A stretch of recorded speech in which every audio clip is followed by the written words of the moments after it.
Hello, I'm Steve Monkey Mason, and welcome to the podcast for reuniting with Paul Ray. Hello, Paul. Hi. And Carl McSorley.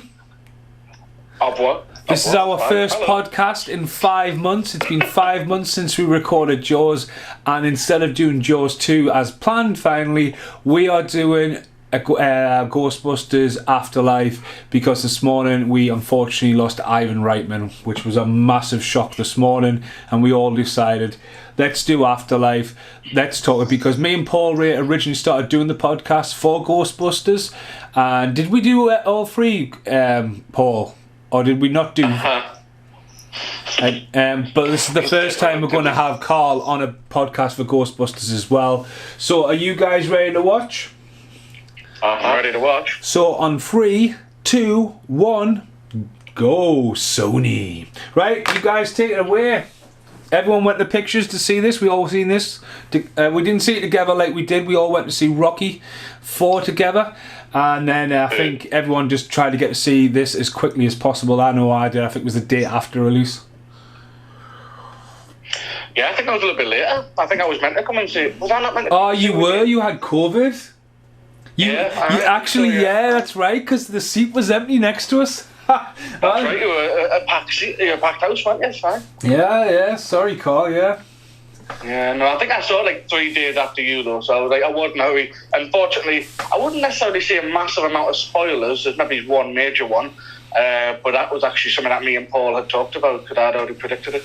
But no, I think it was relevantly well respected. I think most fans didn't go out there and spoil it for everyone. I knew nothing about it going into it, and obviously, I mean, we'll talk about a lot of stuff, but I think this opening scene, specifically, not knowing what was going on, what was the plot, knowing that straight away that this is going to be Egon here, it just gave us fucking goosebumps.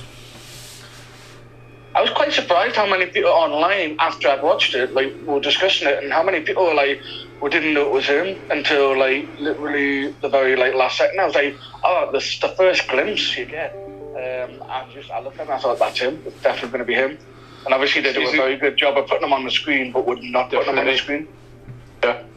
I think they did a good job, to be honest, I got to start. Oh. But going back to Ghost Corps, because obviously that's like a Ghostbusters universe, isn't it? After I'm going to call the one do like a universe of it, so that's a Ghost Corps logo before, but I really enjoyed it, especially the music. Isn't the guy who plays Egon quite famous? Oh, we got an echo. No, sorry, I'm just getting a phone call on an unknown number, so I've just cancelled it. My apologies. No, that's alright. API. Apparently it's a guy who's rewarded in Shawshank Redemption. Ah, yes, I don't know who you're about. You wouldn't know, like. Oh, obviously not I can't pronounce it. Makeup. That's aesthetics. No, listen, I mean, the end of the day with the game, like, I absolutely love the video game, and obviously they would have had a live scan of Harold Ramis from the game. You know, so they would have had some, you know, like the technology they're doing now. I mean, this takes it a step beyond. I mean, the tibble-tabbled a few times with the likes of Paul Walker and, who was it in Star Wars that brought back? No one realised he was dead. Famous actor, man. Peter Cushing. Oh, Peter Cushing? Yeah. Peter knew he was dead. He was ancient back in the 70s. No, but like people generally were like, oh yeah, the CGI was that good. People didn't twig. It's like Donald Pleasant in the new Halloween. You know what I mean? Yeah. I mean, they're making leaps and bounds at the moment. I think the first one to do it really well for me was Marvel. They did a 2, like, it was almost like a 2, maybe 3 minute scene of Robert Downey Jr. And they did it really well because he wasn't moving. But then there's other films that escaping my memory at the moment. But there's other film where they did it, but the characters were doing a lot of movement, and it throws you off. Well, that was one of the big things. Irishman got criticised for, wasn't it? Yes, that's what it is. Yeah, that's what it is. I forgot about it. Too much, too soon, kind of thing. Yeah. Can you remember when this film was announced? It was just a trailer dropped straight away, didn't it? Of Ecto 1. And that was it. No one knew this was actually in production. Well, let's be honest with you. We've had so many different teasers over the years, haven't we? You know, they've always been saying, "Oh, there will be a third one. We will do a third one eventually." And Bill Murray's like, nah. Ultimately, you just ultimately didn't believe it in the long run. Well, Bill Murray did go on record that he wanted to be a ghost and that, but I tell you what, I mean, I love this. It's sinister as fuck. Bringing back the terror dogs, I think that was a nice thing to do. The chair is one thing here, the vertical stackings of books. But obviously Jason Reitman, who obviously is the kid who's on about He-Man in the set. This bit here, when his ghost flies, it's like, right, they've just killed him in quite a very nice passful way, but obviously it just sets you off and going, fuck, where are you going to go here? But I think Jason Reitman's done an amazing job of this. Especially when he does independent films like Juno and Thank You for Not Smoking and stuff like that. It's a film of two halves. The first half is proper indie, and the second half is just Ghostbusters 1. Well, this is it. I mean, I think like they do a really good job of balancing out the act that it is a tribute at the end of the day. It's a tribute to Egon, but it's also a tribute to the originals. And, you know, honestly, I don't personally think we'll see the originals ever again in the suits. But at the same time, I mean, obviously we're looking at Finn Wolfhard here, and I'll go on record, I'm still not his biggest fan. I still think he's one of those actors who's getting by a lot by his looks. And I think he obviously had the success of Stranger Things. For him, but I didn't hate him in this. I thought he did all right. And obviously, we've got the sister who absolutely steals the show, as far as I'm concerned. She was awesome. She was absolutely awesome. Wolfhard is becoming like a new generation of Corey Feldman. Who? Never heard of him before. Do you know what I mean? He's that kid actor at a certain point. Was in everything. Even in this film, though, I reckon it's kind of almost too generic. Like, you could look at him and go, you're just a younger version of Timothy Chalamet. And obviously he's burning up the cinema at the moment. He's doing really well, and it's almost like I don't want to see the same type of person every time, you know. So I mean, Stranger Things obviously brought the different generation. Yeah, the Stranger Things generation. So obviously they are going on the bandwagon. I mean, because he was in the It franchise, and then Millie Bobby Brown's been the Godzilla, but the other ones haven't really transitioned into. Even Bill Skarsgård's even stuck to TV. Yeah. So, well, he was a Bill. I can't remember Bill now. There's that many of them. One of them was one of the main aliens in Marvel's Eternals. He was, in my opinion, completely wasted. I wouldn't, other than the credits, you wouldn't notice him because it was completely alien CGI and stuff like that. But it was like, that guy's such a good actor, and you literally give him like a 3-minute scene. Like, why would you pay for him and then not use him for what he's known for? But that's going off subject. But here we go, Lonely Town in America. I could live in one of these, you know. Well, I reckon, it's kind of like one of those dusty towns where everyone knows who everyone is, and it's just easy living. Very drained of colour at the start. You're playing it safe with the budget, couldn't you? Like a small town instead of New York or something like that. Well, that's it. Yeah, it's safe with the budget. Make more money that way. Definitely, man. I mean, that was it. It's like sort of, here's the budget, make it work, how you get it. Because let's just talk about it. Obviously, Ghostbusters, which is obviously now known as Answer the Call, the original reboot. It gets a lot of fan hate, and a lot of people really, it got a lot of fan hate when you think about it. Visually, I think the film is stunning. I think a lot of jokes fall flat, but it was missing. I think every joke fell flat, but I'll agree with you on the visuals. I think me and Paul have talked about it. Like, the 3D is probably one of the best 3D uses in ever. Well, when the beams are coming off the screen, the massive creature, like obviously making it the sign and not stave push, but the utilisation of the original Ghostbusters within the film. But I think it was just, even when I listened to the audio commentary, the director was like, "Oh, it's going to be the next big thing," because at the moment we're past that era of the Bridesmaids era, which we had a phase of. You know what I mean? And for what it is, it should be classed as a trilogy, part of the collection, but like as a, you know, I know there's a lot of fan hate about the release of the box set with it not being included. So my take on that is completely and utterly based on the fact that we all know that when that film first trailer hit, the first thing you see 30 years later, first thing you notice that it's playing off the fact that it's in the same universe. Yeah. It was now, he decided, no, I want to be my own thing, I want to do my own thing. And you know what, I really don't mind that. The film wasn't hated by the fact that it was a taint mark on the Ghostbusters franchise. To me, it is what everyone talked about for many times. It was just an excuse to have the girls do it. Yeah. I wouldn't care less if there were female characters to win. There were female characters of the original cast. But the biggest problem is when the box set got released, it was that same director who came along and said, well, I feel like we should be part of the same universe. And I was like, hold on. No, you fucking made your bed. Lying in it. You decided you wanted to be separate. And so I kind of didn't like the idea that they folded to him, even though it was just a digital piece of paper. But still. Anyway, I was thinking to a Ghostbusters instead of call. I did a podcast with Mason. It was the longest 5 hours of my life. What? Hey, listen, I watched Dream a Little Dream. Christ. I think the only podcast we've ever went over on, and it might have been Mortal Kombat, when Carl went on this massive fucking rant about Predator, and I was like, I mean, the 4th one, and you were like, oh, fucking hell, you could have shut us up 20 minutes ago. Aye, that's right. You did. I think that was the longest one. I mean, we talk about long podcasts. We're not done any of Waterworld is just becoming an ongoing pun of a joke. Yeah.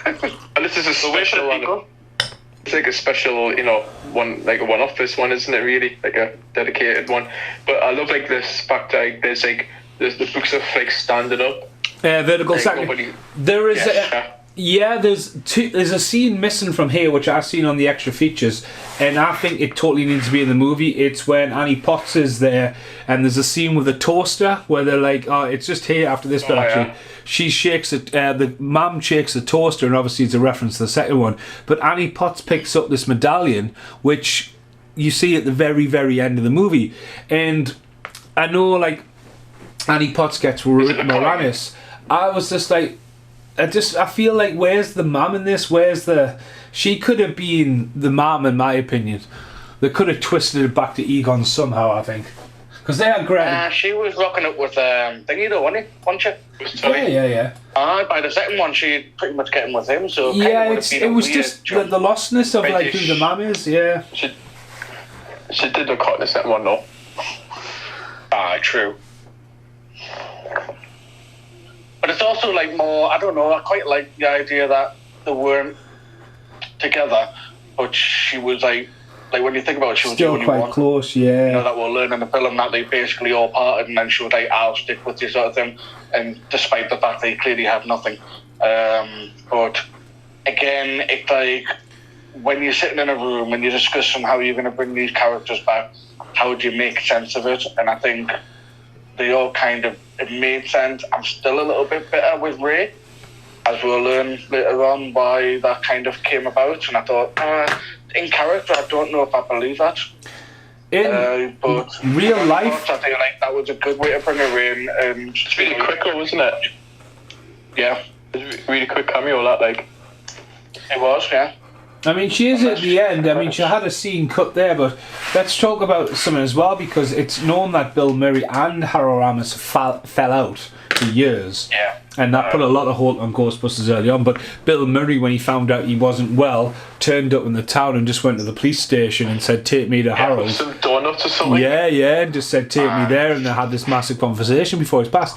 So, like, you know what I mean? There's a lot of the went out there to do it, because this goes all the way back to very early movies like Animal House and that. This isn't just like... Yeah. This isn't just Ghostbusters. This is like Stripes and stuff like that. They were friends, weren't they? They were like joined at the hip, especially with like SNL and stuff like that. Like Groundhog Day. That's the last time we worked together. Great film. I love this as well. This throwback to this diner bar. It's very similar to what's used in License to Drive, that Americana of the 80s. It's another thing that's been brought in. You could just say American Graffiti, like. Well, I'm not. Honestly, it's not my go-to movie. You know what I mean? But again, it's that Americana side of it. Oh, Happy Days. Hey. Yeah, shit you not. I didn't realise Ron Howard was the brother of is it Cliff Howard, the really creepy looking one. So is it in all the Ron Howard films?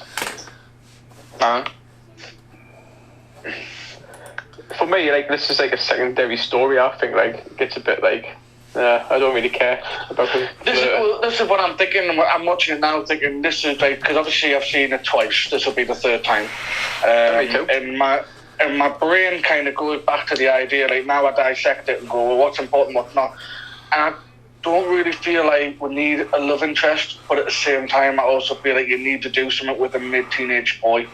And I feel like Hollywood leans on that a lot. It's just like, okay, well, we'll just give him a girl to deal with, because at the end of the day, it's like, what else was he going to do in this film? You know? As well, it's very Spider-Man-ish, I think, as well, because obviously I've got no problem with it, but changing it up with mixed race as well, I think that's been comes across in Spider-Man. Obviously, I know there was a little bit uproar when MJ was cast as being black, but who cares? Do you know what I mean? It doesn't matter what colour you are. But again, I think this tries to tick a few safe boxes as well. I don't think this tries to be as edgy as it could have been, because the original Ghostbusters, you know fine well, if that came out now, how they got away with that being a 15, it's a borderline PG, it's a borderline 15. Agree, yeah. Even the second one is fucking terrifying. Egon, like, whoa, heads on sticks. Well, this is it. I mean, like you say, I mean, it's the films are so flawed in a lot of ways, but I don't know. I feel like we could probably agree on the fact that it does have a lot of nostalgia, but it's just a fun film. I think you just kind of go along for the ride. I think this is what helped with this one. It's not trying to be the Ghostbusters. It's trying to like kind of, like I say, pay what I mentioned earlier, paying a tribute, but also trying to make it a bit more modern day. Well, the door's been opened after the backlash of the answer the call, and Jason Reitman, you know what I mean, he's a come of age, and this is his heritage, this, and I'll tell you what, like, Ivan must have been so proud of him to pull this off, I think. Yeah. Oh, absolutely. Well, they were there together all the way, weren't they? I mean, obviously it was Jason Reitman's project, but like all the press and stuff like that, they were there hand in hand, so I feel like there was definitely like I'm doing it for you. So, like, because obviously he couldn't do it anymore, he wasn't in a fit state. So I just want to know, like, just to go back before when I said what could you do with him, take away the girl, and what if the Ghostbusters vehicle is knackered? Well, that's it. That's enough. Be more unique to say that he's not necessarily as smart as Egon, but he's a good mechanic, he's good with machine, and I could have spent the best part of the first and maybe part of the second act him literally building this car back together. Well, the love interest is podcasting the girl. You know, that's enough love interest. The chemistry, young chemistry. And we've also got love interest of Paul Rudd. I agree with you, but maybe. But there's another love angle. You've got Paul Rudd, who I think is brilliant, but totally underused in this. You know what? It's quite surprising that everyone turned around and said, "Oh, he's a great modern Tully," and I actually completely disagree with that. I don't even. I mean, yes, he's goopy. Yes, he's a bit like a dweeb, but nowhere near Rick Moranis level. So I don't think because obviously people were saying, "Oh, I think he was just trying to like kind of mimic that," and I don't think he was. I think he did his job as It is on his own teacher, who obviously is a bit of a nerd, which helps. But yeah, he's a name though as well, though, isn't he? That's the thing. He's the biggest name in the movie. He turned down coming back to Halloween for it as well. I mean, I don't know that. Yeah, because he was always a big Ghostbusters fan. What totally bugs me about that, because obviously the man, there's not a bad bone in his body, right? But at the end of the day, when you think of his catalogue, he's coming back for one last film, and let's just say it's the last film, but he's coming back for one last film, and yet the thing that's bizarre to me is that he didn't come back for Ghostbusters, but he is coming back for the Disney Plus TV series of Honey, I Shrunk Kids. Well, you know? the thing and is, it was a big franchise for him, don't get me wrong, but I thought if you were going to come back for one, I would have put money, it would have been Ghostbusters, but you know. Depends though, he was never the first cast anyway, it was John Candy, wasn't it, the original? Yeah, remember those TVs at school getting wheeled in? You know, you got a good day at school. Fucking right. Have you guys? A VHS player these days. You spotted any outtakes on this? I bet sorry, good one. Easter egg. Sorry, I've yet to see any special features for this. No, sorry, I meant to say like Easter eggs, because you know what I mean. Numb nuts. Yeah, the TV's not plugged into the right channel. And have you both seen Cujo? Because that's like a really famous film that I've never seen. Oh yeah, It's yeah. about 1 billion times, but I've never watched it. This is just kind of showing like it's up to date with podcasting. I mean, who does podcasts and stuff? Jesus Christ! No, I don't know. But no, I mean, I think he's a pioneer because he's a podcaster on the move. I mean, nobody does that anymore. You know, everyone just sitting houses. Sitting houses on WhatsApp and talking about films. Jesus Christ, got anything better to do? No. It's all right because I think if you put it on paper, I probably would have cringed. If you put it on paper and said there's going to be a kid literally called podcast, and I would be like, oh, that just seems too on the nose. It's too 80s, but I love it. It works, yeah. I mean, like I said, I think that's what comes down to it. If you think about it, mouth, chunk, data. I mean, there you go. Yeah, well, this is the issue, isn't it? That you have to see it from a particular perspective. I feel like now, when you're in your late 30s, and obviously some of us are a little bit closer to the other one, but some of them are actually 40. The idea is that we have to watch Ghostbusters because we like to remember what it was like when we were kids, but at the same time, the reality is we're not kids anymore, and sometimes we'll look at stuff and go, that's ridiculous, but kids will fucking eat it up. Like, I love the fact that it didn't overdo it, but I really didn't like the mini marshmallow thing. That was clearly marketed. On the nose. That's clearly marketed in that. I mean, I didn't like the fact that Slimer wasn't involved. You know what I mean? Yeah, Slimer. Well, the Slimer wannabe. There's too many Slimers. Step Up is like a brand, isn't it? In the Ghostbusters universe, Slimer is just a ghost. He's Belushi, isn't he? That's who he was based on. Onion Head, wasn't his name originally? Oh, Slimer. Yeah, and that's what we called him, based on John Belushi. Yeah. But I think it was a funny thing because I think if I watched it correctly, I think he turned around and said they wanted it to be based on John Belushi. But then I thought it was so funny that it actually looked nothing like John Belushi, but they stuck to it anyway. When I went to see it at the pictures, I was like, where's the Ghostbusters? Where's the Ghostbusters? And the film felt a lot longer because I didn't see any Ghostbusters. When I went to see it again, I was like, oh, it's not really that long, is it? No, there's so much nostalgia. It's long enough. I think if it went too long, it would have been too much. Yeah. I think it's long enough. But the budget, of course, estimate, is 75 million. Fuck me. Yeah, exactly. Now, keeping in mind, gross worldwide, where we're going, boys? It's actually beat a sort of core on now, hasn't it? With digital sales and stuff like that. I believe so, yeah. Yeah. Pandemic-wise, I would say 350. Oh, it's got to be more. 350 million. Yeah, at the cinema. Mason? I think it's good. I think it's going to be right up there. It's Sony, do you know what I mean? It's going to be marketed everywhere. It's going to be like... But it's only been released in China now. Yeah. I don't know. Is it creeping near 4? Maybe it's 5?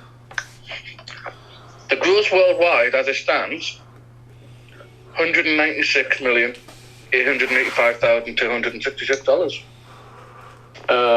At the cinema? Yeah. That's just gross worldwide. Yeah, but obviously not digital and DVD sales, because I do know it's the answer to core budget anyway, so it's made some money back, but the pandemic hasn't helped. I mean, because I just got the box office, yeah, but I mean, don't get me wrong, of course it would have been way more than that on that. Right? I mean, its opening weekend was 44 million, so it's like it did well. But like you just said, we're living in a pandemic world, so... What did you guys feel like watching at the pictures? Double that nearly. Go for it, Mason, sorry. What did you... what was it like watching at the pictures, you guys?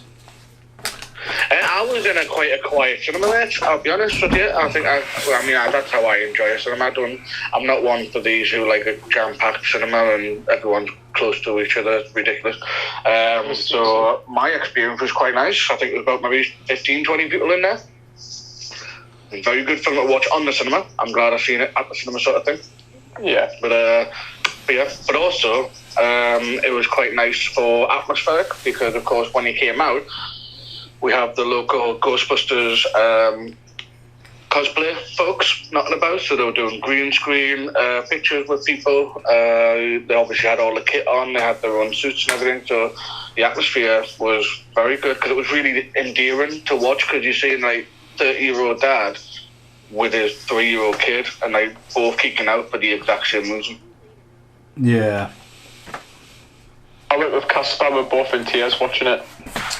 You guys just buggered off one night. I was like, alright, enjoy, I want to see it the next day. Yeah. Passing. You were in late. Yeah, I'll hold the fort while you guys have fun. Bye. Oh, you made us cry every tales. Well, if I remember correctly, you were going to go on your Todd, weren't you, Paul? Didn't Casper convince you to see the later show? I think so, yeah. Yeah, because I want to see it before the spoilers. What was that noise? What was that? Well, I didn't take a drink. Was it that? Oh, yeah. Yeah. Sounds like a fly. Fly. It's like, But a lot of this was filmed in Canada, wasn't it? Yeah. Save the budget. I shall tell you exactly where. Calgary, Alberta. Yep. Tax. Dan Aykroyd? Canadian, isn't he? Yeah, buddy. Now, Ivan Reitman directed obviously quite big films like Twins and stuff, but very underrated film and has been lost to the era, which I revisited recently and it's brilliant. Evolution. I love that film. Yes. It was very fun. Again, that's a fun film. I think you just don't take it serious at all, but it's hilarious. Yeah. See, I would have cast David Duchovny maybe instead of Paul Rudd. David Coffey, bloody hell. Anyway. Nah, too dry. Not for a Ghostbusters film. I mean, what was that big TV show he did? Didn't he do a big TV show once? Californication. Twin Peaks. Yeah, so obviously when he did it about... Aquarius. No, Red Shoes. I'm Shoes in another TV show. But with being a sex addict or something. No, I've said that. That's Californication. Oh, that's it. X-Files. That's the one. X-Files, that's the one. I've heard X-Files mentioned for 5 months. Well, we haven't done a podcast with you for 5 months. Me and Carl did the Money Train the other week. Career maker, that series, wasn't it? It's all right. You make it into your starting X-Files. You want to talk about wheels, right? Me and Carl did a podcast for Money Train, which hasn't been released at the moment and probably is going to be released after this. But yeah, Carl went on a massive rant about Nicolas Cage being Knight Rider. I was like, well done, Carl. You were away with it, weren't you? You know what it is? Name and shame me all day, mate. But I'm not the one who said that Optimus Prime was based off a cowboy. Do you know why I'm drawing a picture? Do you know why I'm drawing a picture of Optimus Prime right now? And you've said that, you dickhead. Well, of course you was. He got a cowboy hat. No, I've already drawn his head, so I don't think I can get a cowboy hat. Can you give us your undivided attention, please? I mean, you're the head runner of this podcast. I'm you're sitting for them. I am running 2 different computers at the moment, podcasting with you, recording, and looking at. I'm looking at 7 screens here. Shut up. Shut up, Carl. It's like War Games with Matthew Broderick, isn't it? Mason's house. Anyway, I would like to know why Ecto 1 on A went back to Ecto 1. Well, because he left the other one. I don't know. There's only one. Yeah, because it was a lot different in this film. It's been 40 years, mate. I'm sure they had enough money to get another car. No. It's always been the same Ecto 1, but obviously they modified it. In real life, there's like 65 different Ecto 1s. Actually, there's probably 3, I think. But why has it got like the Ecto 1's like sign and the stickers and stuff on when it's supposed to be Ecto 1A from Ghostbusters 2? Went back to Ghostbusters 1. Well, they fell on hard time, didn't they? Yeah, but then they spent like 30 grand changing the stickers back. Saving money in it. Well, it's all about nostalgia. At the end of the day, they thought if we go back to our roots, then we might be able to pick it back up again. And do kids' birthday parties. And where Ivan Reitman is. Because obviously all the ghosts dried up, didn't it? Because they solved all the ghost problems, so they put themselves out of business. True. But on a more serious note, on this part of the film, did you actually think it was Egon? Yeah. Well, yeah. It's very clear. Because that seemed to be a bit of a discussion as well. Like, people were saying, "Oh, I can't believe it was him in the end." I was like, I thought it was fairly clear. You know, It was clear from the start. I think. Yeah, I mean, I'll bring it up, Paul. So, how bad was it when you walked out the cinema? I'm pretty sure I thought you were going to do. I thought it was going to be like Casper, the friendly ghost, but in fact it was more like. Yeah, no, they will do it really respectfully. I thought it'd be Casper floating around. Like, you know, a bit like What's wrong with Casper? Casper was done really well. Casper's. That quite wasn't Casper, it was Ray. Final Destination, wasn't it? Ah. I'm surprised Casper hasn't been remade, you know. Yeah. Why the original's so good? It's aged really well, yeah. They wouldn't do live action. I think if it got remade, it'll end up being like the Addams Family. I think they'll end up just doing another animated series. But to be honest with you, I didn't see much of it, but I didn't hate the animated series back in the days. So I feel like... But the original 1930s one? Do a bit of a CGI. Yeah. But if you do like a CGI one today, you could get away with it, but... Wasn't Casper Richie Rich's ghost? That's what I've always heard. Devon Sawyer plays Casper, doesn't he? Yeah. 8 Mile. I Final Destination. With his curtains, those were the days. Oh, that was the 90s, wasn't it? Yep. Perfect symmetrical curtains. So would actually Egon actually have like puzzle stuff on the floor to do, or I would just put it in the cupboard, like under the stairs or something? It's a Chinese puzzle, isn't it? I can say this is what Egon's all about, man. He didn't want people stumbling across his shit. But then again, you know how I do the whole... Well, you know that I do the whole, this is where I die cinema, right? This is where my end of the journey comes, because I would never be able to solve that. I'd never have found a ghost trap. I'd be like, well, we're going to live in this house. So at this point, is Carl alive? No, but Carl's not going to solve the puzzle, so this film is definitely over. Yeah. The credits will come up when I sit in the chair and go, fuck it, it's just a hole in the wall. I wish... so there's Chucky having a little appearance. Chucky? Yep. Are you fucking miles ahead of us again, like I said? Which is weird, because obviously it's MGM, isn't it? Yeah. Not Sony. And obviously it says at the end what it is like. But I've got to say they've got the props down to a T. Like, this is one of my favourite things. I loved it in the trailer, and I loved it just as much in the film. The fact that, like, they're now gelling the world together. You know, it's like the whole idea, like, he's talking about, like, it's like, do you not remember the 80s? Clearly not, because they're like 10. But, like, it's the fact that they're gelling those worlds together really well. Well, the fact that no one knows that, like, ghosts are real. But also, he comes off as a little bit of a Ghostbusters nerd, right? So he's clearly seen a lot of this. I'm going to play a devil's advocate here and say, I don't dislike him. I think he did a really good job. But do you really think the smartest move was to fucking open the trap? I mean, clearly the kids wouldn't have had a clue. If the kids had done it, I'd have no problem with it. But the fact that he's the one who sits there and goes, you know what it is, let's open this trap that clearly definitely probably has a ghost in it. yeah, because he's like a big kid, isn't he? Well, I'm just saying like the replicas are mint, aren't they? Like how like aged and dated, they're not clean or brand new. Up YouTube. Yeah. Oh yeah. Jason Reitman was actually cut out of the original movie. So he would I actually... think it's just been on before. How harsh is that? Your dad cutting out your apple.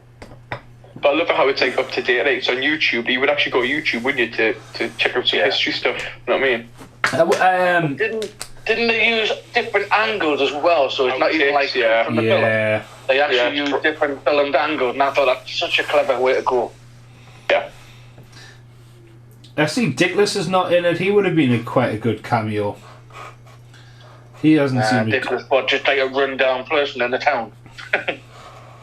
He's in an asylum now, man, isn't he? He's a paedophile now. What? No, I said he's in an asylum now. Oh, is he? They locked him in a padded room. No, not really. Just me own fan fiction. So this is where the film really starts to get going, really, isn't it? The bit where Don't worry about it. But as kids, I'm liable. It's quite a funny joke. But the terror dogs is quite terrifying as it and booms buggers off like. Yeah.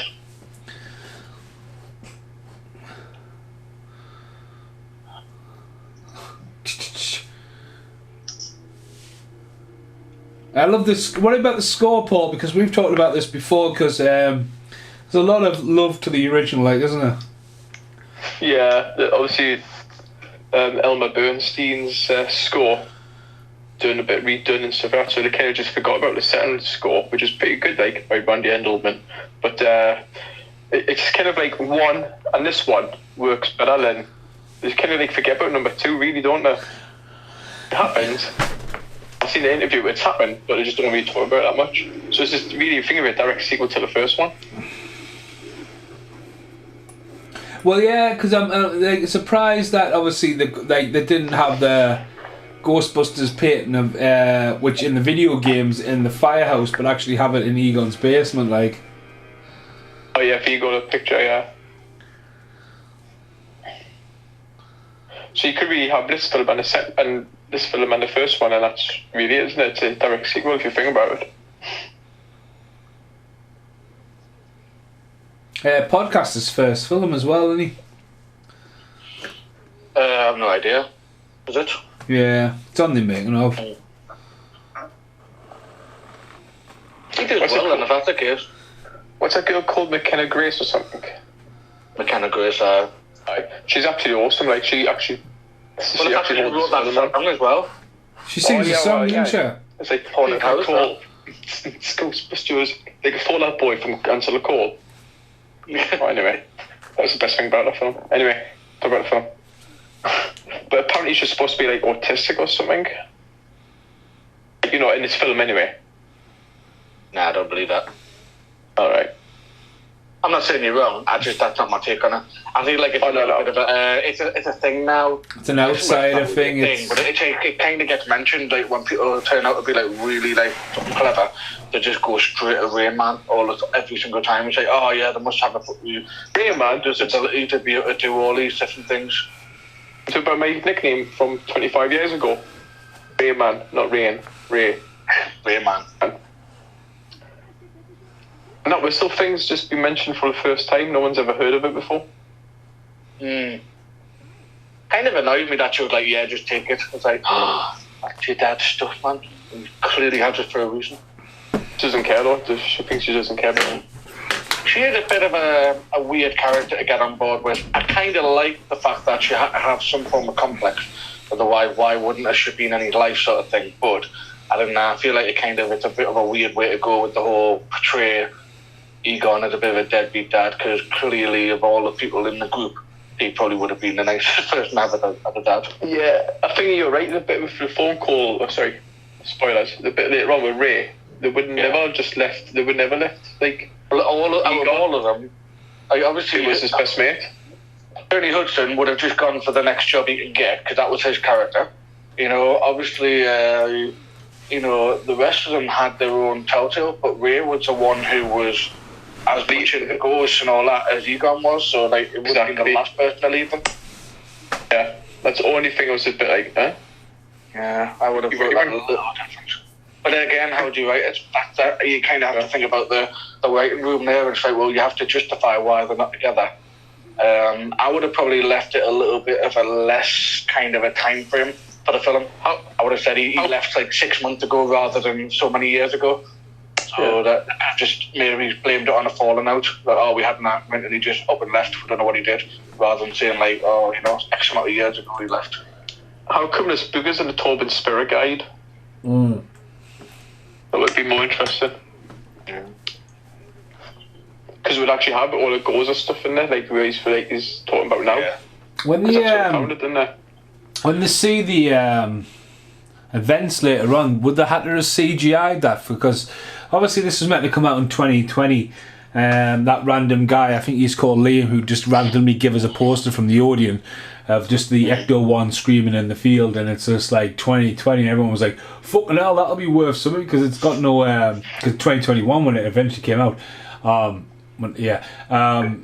But the fact that obviously the events are meant to happen in 2020, isn't it? So obviously they must have had to CGI that correction and the tombs later on.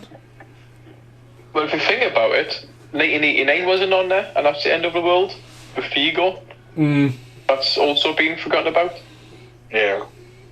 Scourge.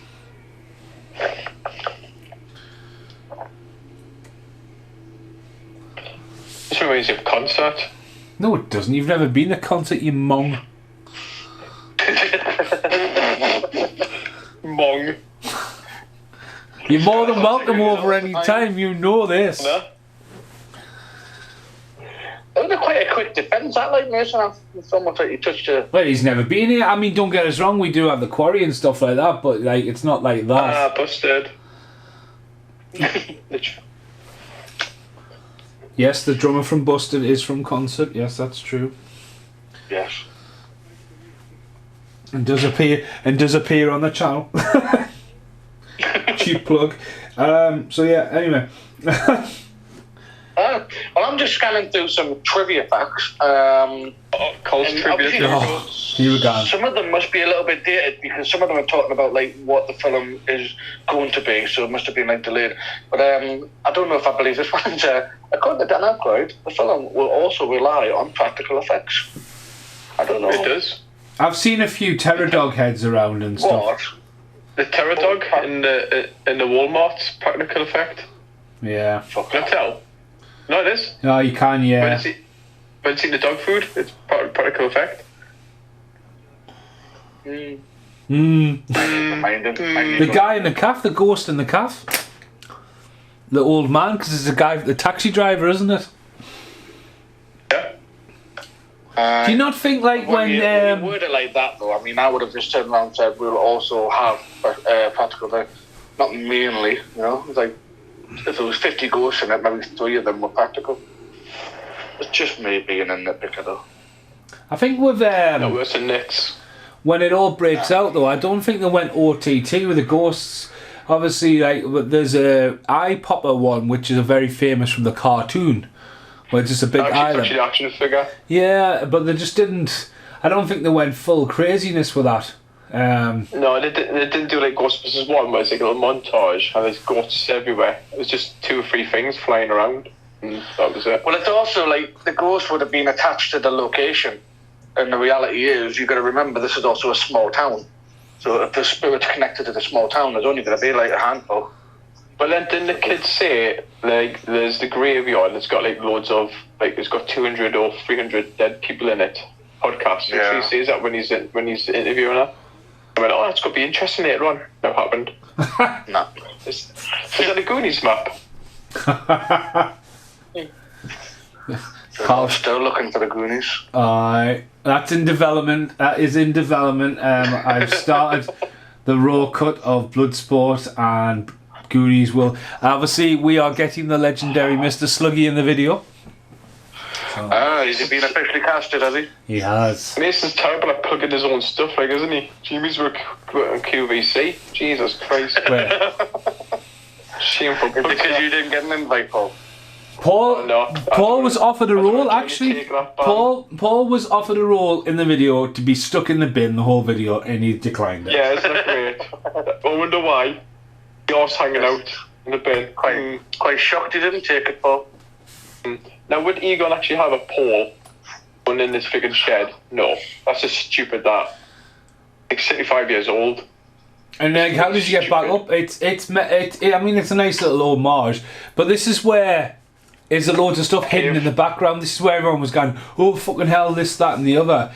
I don't think I swore. Just looking around and going, oh, is that from a... But I tell you the one thing I noticed is that machine right there from Ghostbusters 1, the orange thing. The orange one. Yeah. And you know the other day where I had the soundtrack on? I can wait forever. That's the guy's listening to it on his headphones when he's wheeling it out. Mm-hmm. Just before I let you know that, Mason. That's when we put that soundtrack on the other day. The last song where it's on for ages. It's like the 12-minute version of Ghostbusters.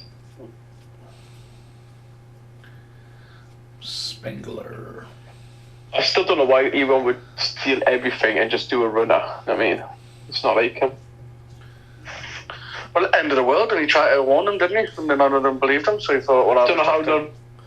Oh, that's just stupid. That cringe bar from the first one. No, mouldy now.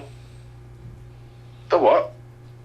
Cringe bar, you know, from the first film. Ah, right, yeah. From the first one, because from when you're talking about, you know, the proton, catch the ghost, and he's got a little cringe bar.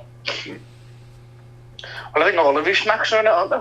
Like Cheez-Its and Twinkies and that. I think all of these little famous snacks make a cameo. I don't know why this model remains with Beetlejuice for. Right. Now, I did think this was quite funny when I watched it, because obviously I've now also seen it online. But obviously Hasbro are releasing a Ghostbuster pack like this, and literally the way she dissembles it is the way you can dissemble it. It's been sold out, isn't it? That was a bit on the nose. You thought the only way we're going to be able to make this interactive if we make it look the way she just did it. It's sold out though, isn't it? Because a guy said to me, he's like, "Oh, I've got one, but like it's gone for loads and loads," and I was like, "All right, calm down." It's a Hasbro Pulse. You have to actually have maybe 10,000 backers. Once it's over 10,000 backers, then you have to do another 5,000 to get it up and running. Well, it's got 4 packs going, I think. So if you back it by the standard, you get the pack. But then there's loads of extras now. So if you spend a little bit more, they give you this kind of, I don't know how to describe it. It's like green plastic. Steak puffed and slime, just like green plastic that you stick on it and it looks like you've been slimed. And then there's another one which I can't remember what the other one is now. But do you think that's the brain scans? Yeah. Do you think that's Lewis Tully's from the first one? I always loved that, especially back in the day. Stuff, yeah. Whenever it would be if you looked, it would be the demon dog on the screen as well, which I think was a very in camera effect as well. On YouTube. Yep. Even there, even a picture of Slimer there, I would have been happy in one of the related videos. Right.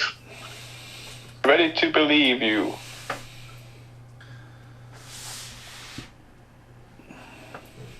Wasn't there a deleted scene where she's got a proton pack on already, yeah? And she's in the field and she makes some popcorn with a proton pack. I did watch. I've seen something like that. The Blu-ray is one of the new generation Blu-rays where it's a nice picture and all the extra features are down the side. And if you press play straight away, it plays the fucking extra features. There's something right, especially on the DVD player I've got in the house, or Blu-ray player. It defaultly sticks you to the fucking extras rather than the play button. It's a lot better.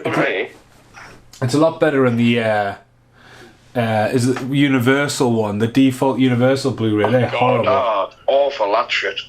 Universal, you have to actually know Egyptian hieroglyphics to, Yeah, you do. Did I tell you guys about? I've done a new video for Independence Day 2, and I literally went in room 4 and I looked and I was like, right, what am I going to watch? And I decided to watch Independence Day 2 commentary, because I like to listen to commentaries or whatever. And it wouldn't let us play it because my Blu-ray player wasn't connected to the internet. That proton pack was way too heavy. Even they'll complain about it in the films. She wouldn't be able to manage a proton pack, man. It's a freaking nuclear accelerator, man. That's the same one, man. Hell. It is, man. No. This is the first time you see it switched on, though. 5,000 years, of course it is. Nah, modified. So when he turns on there, when he turns on, that's a different turn-on port. The original turn-on point in the original film is at a different location, which implies that it's a different modified pack. You never see it in the original because they're in an elevator. And when I was at pictures, when you hear this roar, the subwoofer, and I was like, oh my god, it's awesome. Plus, you also have to understand that they barely could put them on their own on the original, so you must have had to have modified it so that you could actually make them lighter. Because if I remember right, Bobby Brown asked when he could have it for his kid brother, and he goes, Ghostbusters, the front pack's not a toy. And then Ray goes, I guess he's right. Of course he's pretty right, freaking idiot. Having a rant. I'm sorry, Mason, we did totally take away from that. The universe was telling you something, that's why you couldn't watch Independence Day 2. Because It is probably the most uncomfortable I've been in a cinema in a long time. Watching that. Aye. You and Pee Wee Herman. Aye. But it was hard, See- but I got the job done, mate. I think that blast of they knocked her on her feet. Stream should have knocked her on her feet. Oh, what, do you want to have a concussion as well? Oh, she's fit. No. I liked it in the girls one where No, man, no, he couldn't have done it. He couldn't do it when he was young. He had to have changed it. I like actor goggles have got like a Polaroid camera on. I liked it in the girls one where the proton streams came off the screen because like there's quite a distinct like widescreen black bar here, and on the stream that I thought that was good. That was really clever. I enjoyed the fact that he used it and played around with it. Did you see when podcast goes welcome to Rust City? That was the title, wasn't it, for this film? Like a secret development title was called Rust City. The city. Just thought I'd let you know. And enter Muncher. The Muncher. I mean, to be honest, like I love the scene. This entire scene with the chase and anything like that is absolutely really good. Probably my favourite in the film. It does sort of like pick up the pace here though, because they've just took it out, they're ready to blast, and then all of a sudden he's a ghost. No ghost has been seen for over 30 years. Yeah, and then just so happens meanwhile on the other side of town, he's got the car going.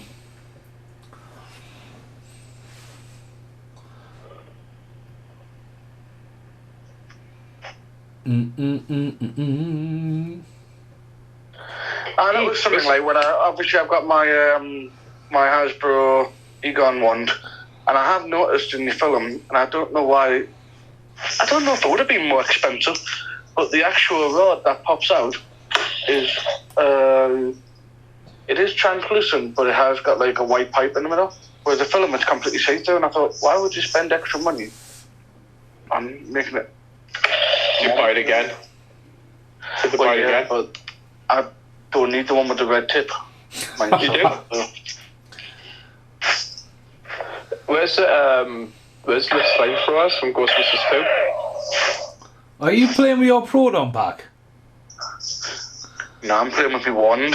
Oh my god. Wand. Mason. Muncher. Ghost effects look really good. Yeah, I really like it. Like the original, but not as practical. Yeah.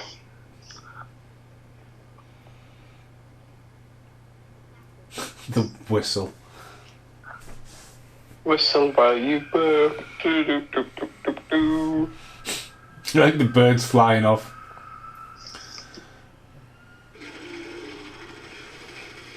Fucking hell, man. That's even loud on here, man. Jesus Christ. I'm going to say I heard that on my headphones. I got my headphones on also. It's got the sound bite there was massive compared to that.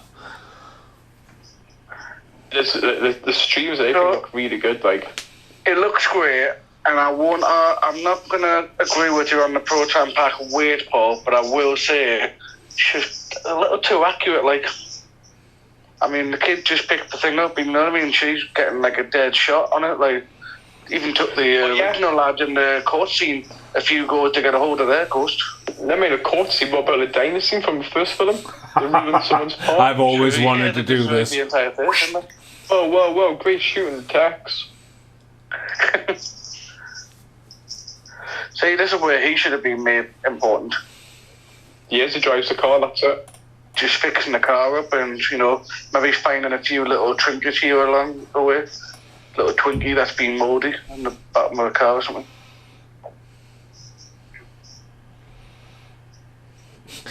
What's it called? It's me, Janos. He should have been in the boot. Yes. It's me.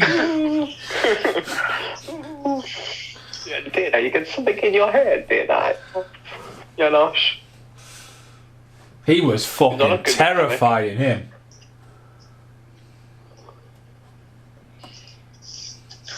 I did love seeing Nectar 1 drive around, like.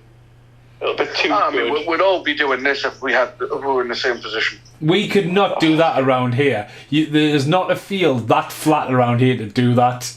It would be fucking... Yeah. There's flip ditches, homeless people, you know it. You just wouldn't...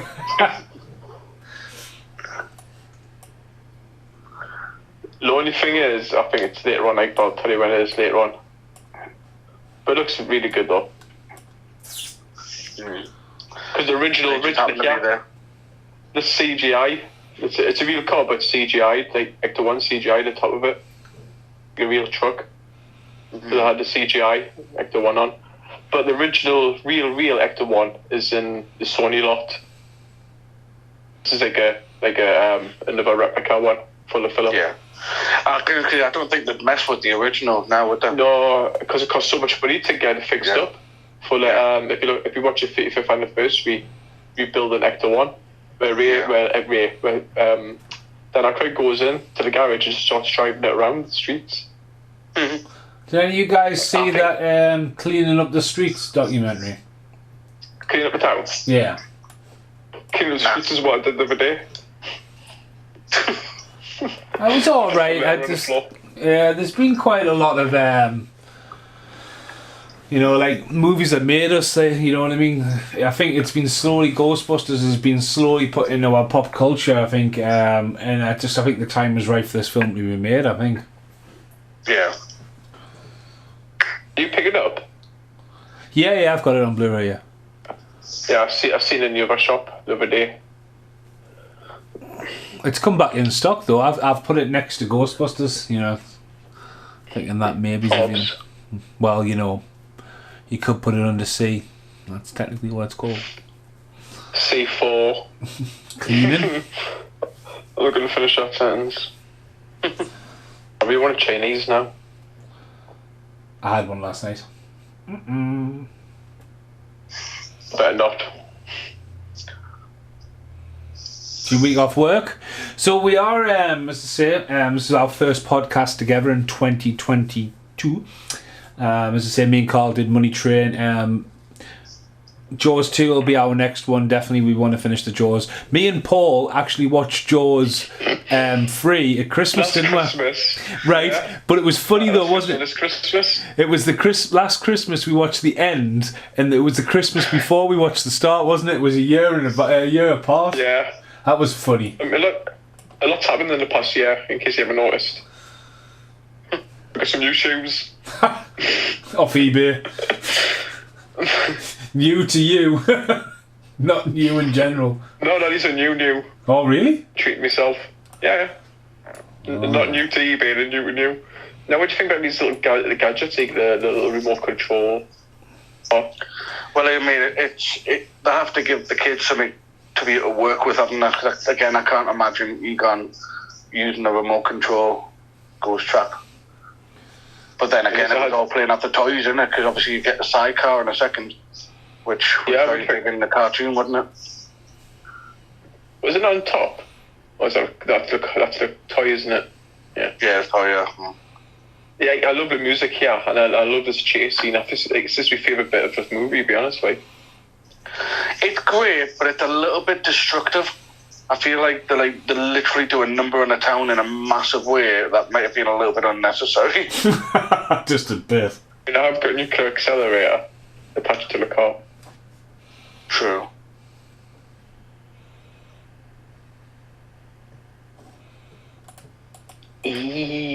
Stops being munched.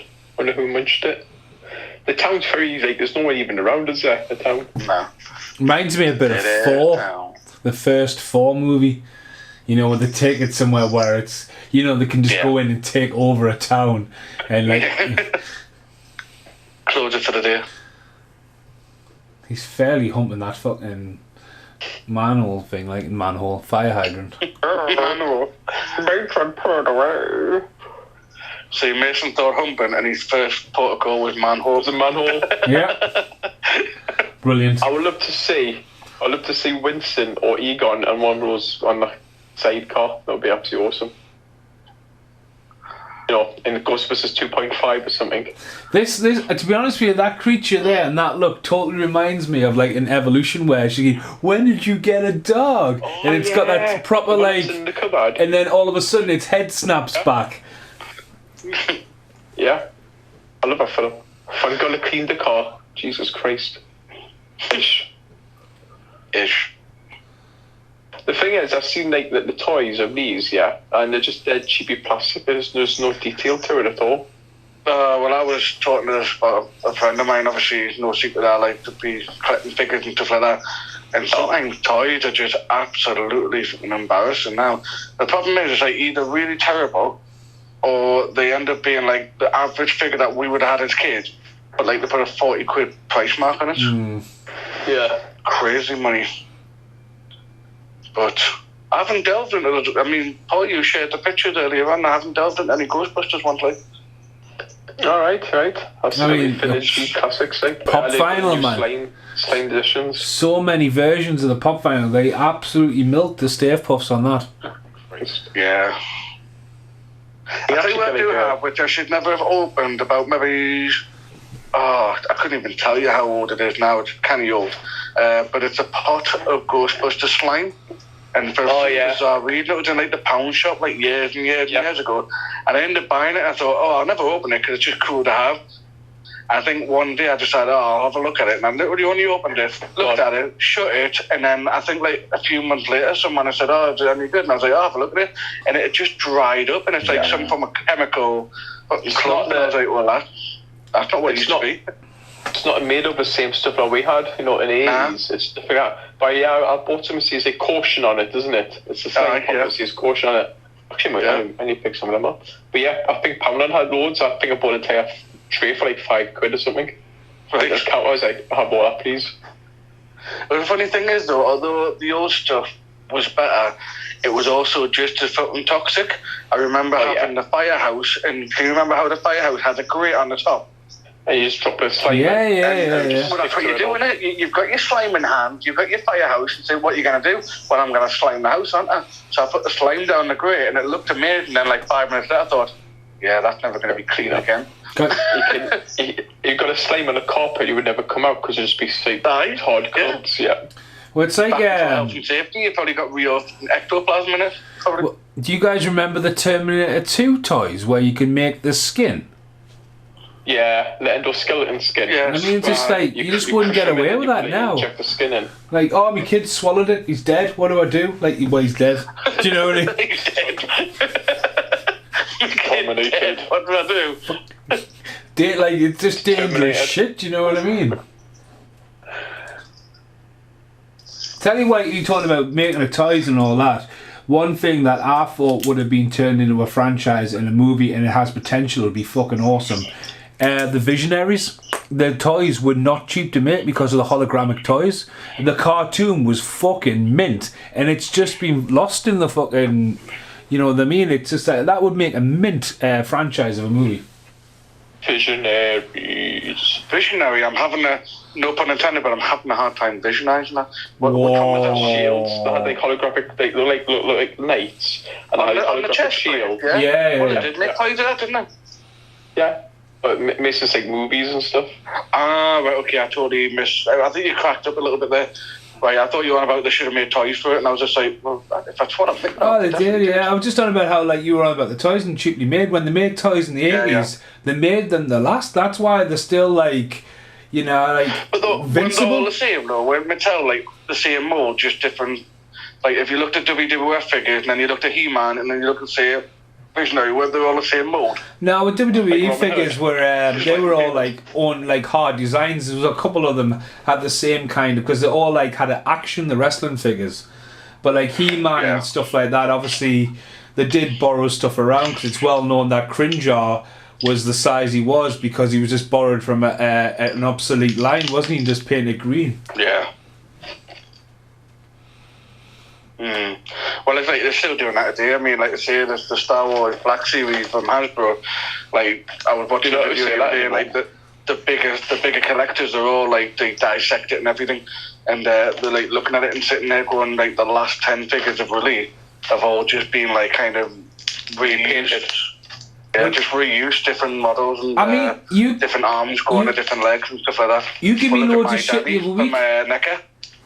My Danny from NECA is John Connor. That's why he's so short. I too had a family daddy. Well, you give me loads of shit, you right? Because I turned around and I said on a video, and it's popped up in 2 videos because I had to justify it to myself. Because Carl McSorley was like, whoa. When I said Eddie Murphy looks like Winston from the Ghostbusters as a pop vinyl, and I've got them in my hand, and they are identical except for the Winston mole's smaller than, like, the pop vinyls have got, I would say, 5% bigger since the first batch, since they started doing them. Yeah. Because he's a little bit bigger. Ernie Hood, he was going to play Winston, wasn't he? Yeah. Who's eating and what you doing?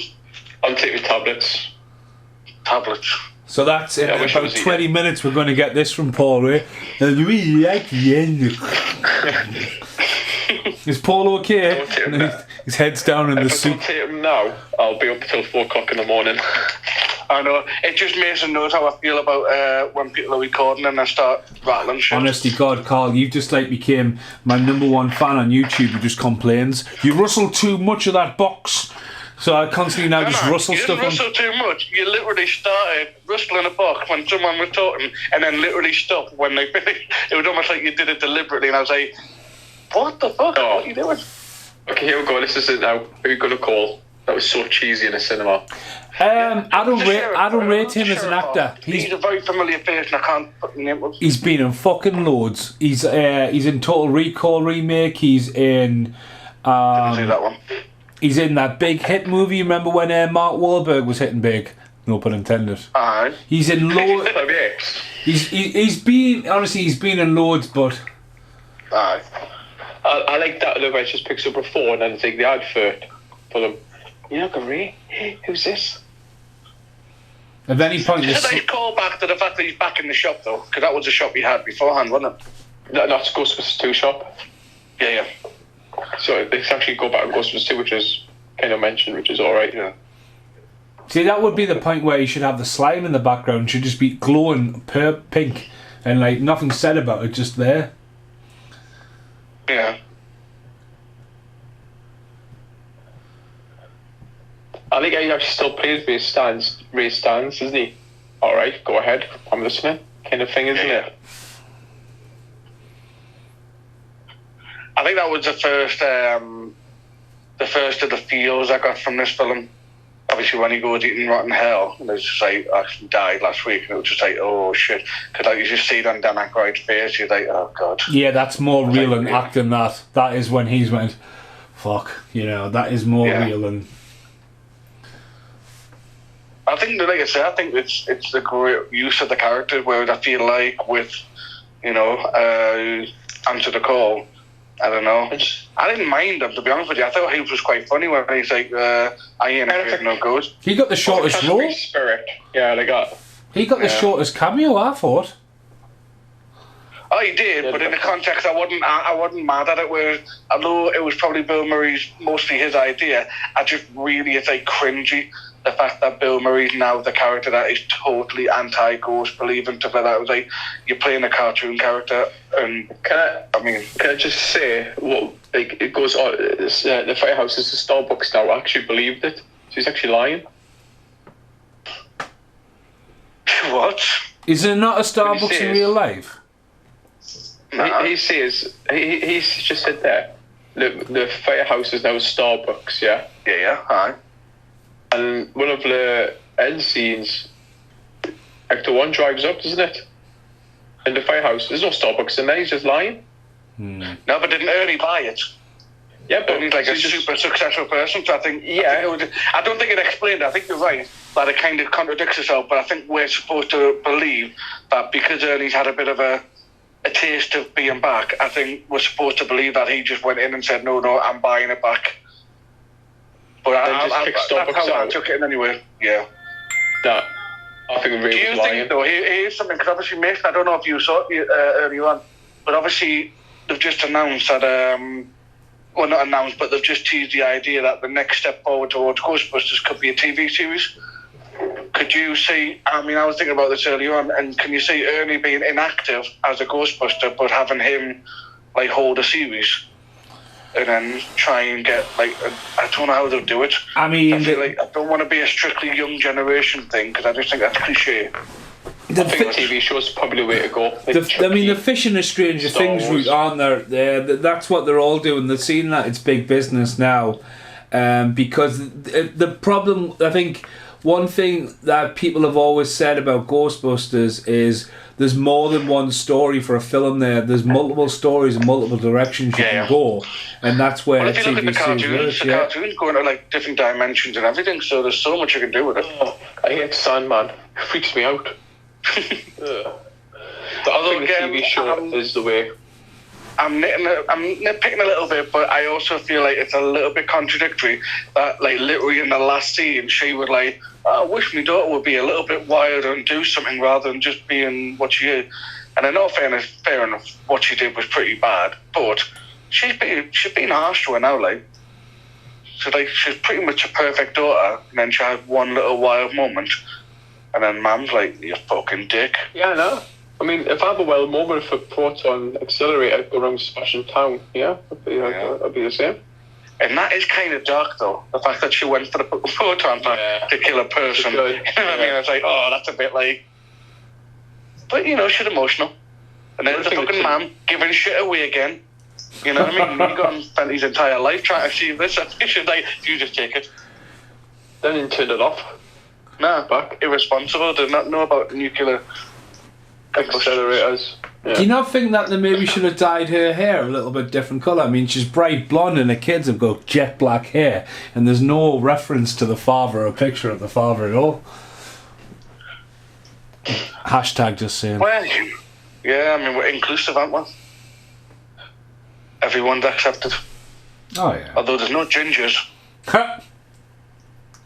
But yeah, to go back to what you said, I think a TV show is definitely... The thing is, the budget of the TV show doesn't have to be millions and millions. You know what I mean? And but then again, TV's a new cinema, so like you say, it doesn't have to be a million, but there's a lot of budget going into films, into TV shows these days. Yeah. I mean, don't get me wrong, it's a bigger market, but look at Lord of the Rings. I mean, that's being dubbed as the most expensive TV show to date. I think the first episode of Lord of the Rings, Rings of Power, was like 100-something million or something like that. Something ridiculous. Stupid. Which I think is putting a lot of weight on its hype. Like, do you know? The thing is, good, but I don't think it'd be great. Sony actually made a TV show. Where would it play? Because obviously Sony don't have a streaming channel. Have to sell it on. Which is very bizarre. Which is why I assume that Sony might be the next one to be bought up by some huge corporation. You know, when obviously Disney would be an easy hitter, but at the same time, I feel like if they would have done it, they might have done it by now. Sony are holding out for something. You know, when you're on about budgets and costing loads of money and shit, like when you watch the original Ghostbusters, the end credits like take place over them like saying goodbye. It doesn't give you the black camera roll and all that, and it's done and dusted. Like now, like so many people have contracts, so like they have to have their name, and when you get to like the visual artists, yes, they need appreciation. And before everyone had an IMDb, like, you know, and you see like it goes on and it's just like a field of white names. A lot of the budget goes in people paying rights, you know, like the money goes, you know what I mean, everyone gets like a set fee and all that. I think that's a massive inflation as well, you know what I mean, everyone's cutting on to films, and that's where the budget goes, I think. Yeah. So basically he's a dirt farmer, no one likes Egon, and he's just rubbish. Well, this is where it kind of gets, I don't dislike the way they went with the character, but they're kicking him in the nuts when he's down. Like, what was such a likable character, they're trying too hard to make him look like a complete dick. And like, even though as fans, I'd be fuming if it turned out he was an idiot and like they really portrayed him to be a horrible person. But I think deep down, fans knew that. Well, obviously he's not. He's not that bad of a person. He's obviously going to be misunderstood, and by the end of the film, we'll know that. But the film does work really hard at trying to make you think that he was just a deadbeat idiot. And it's just like, could do a bit better writing than that. But I think apparently they went to Hal Ramis' family and said, "Oh, this is what we're going to do for Ghostbusters," and actually liked it. This is where Walmart gets a Walmart exclusive. I walked in when I get my ice cream in Morrison's. I was gonna say, it's weird, but he got such a cheesy strut that it works for him. You could never work like that anywhere else, but he just gets away with it. I'm not joking when I go and say that Ben and Jerry's. I'm like, I'll do the same walk. I wish we had that much variation and variety over here. I was in Tesco's the other night and it was dire. There was nothing on the shelves because Tesco was pulling out of everything, you know what I mean? Who just pull out?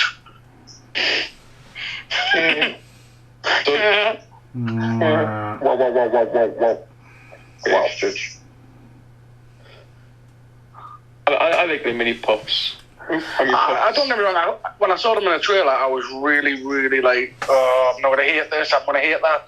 And I think they did it just enough. Maybe went a little bit too car with podcast, spoiler alert, it's going to come shortly. But I feel like this scene in itself would have been enough. Oh, it's just money, like Mason said, it's just money, isn't it? Oh, absolutely. Because there's like 6 different ones now on puff vinyls. Yeah. You can actually get the Hasbro ones, a 4-pack with them all in. Yeah. You only need one. I mean, this came out really early as well, though. This was doing the rounds on the internet. They released this as a teaser because the film was sitting on denial for ages, wasn't it? Yeah. They showed it to Bill Murray because he hasn't seen this bit, and Bill Murray loved it. But he would have to, wouldn't he?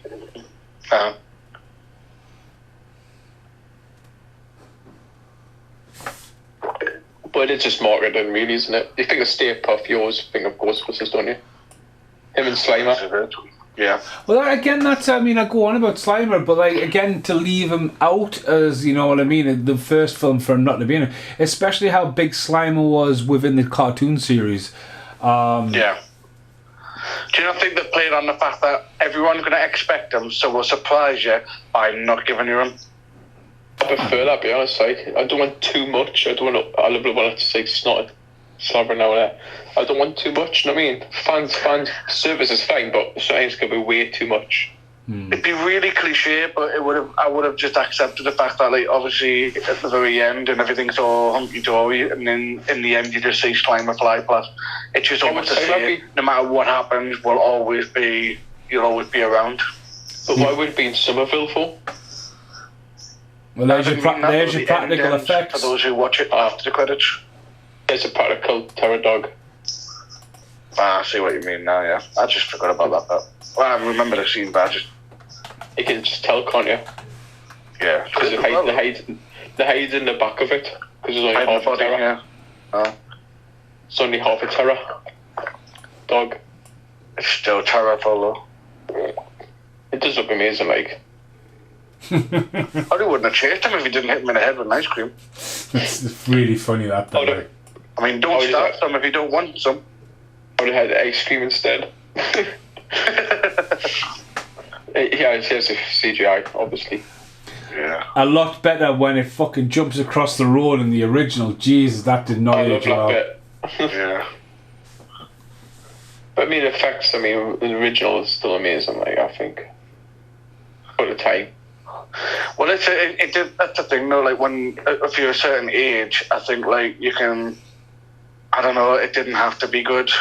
You believed it, and it was exactly. If someone turned around and said, "I'm going to remake Ghostbusters exactly the same way, except every single ghost is going to be completely revamped in CGI," I'd be like, "No thanks."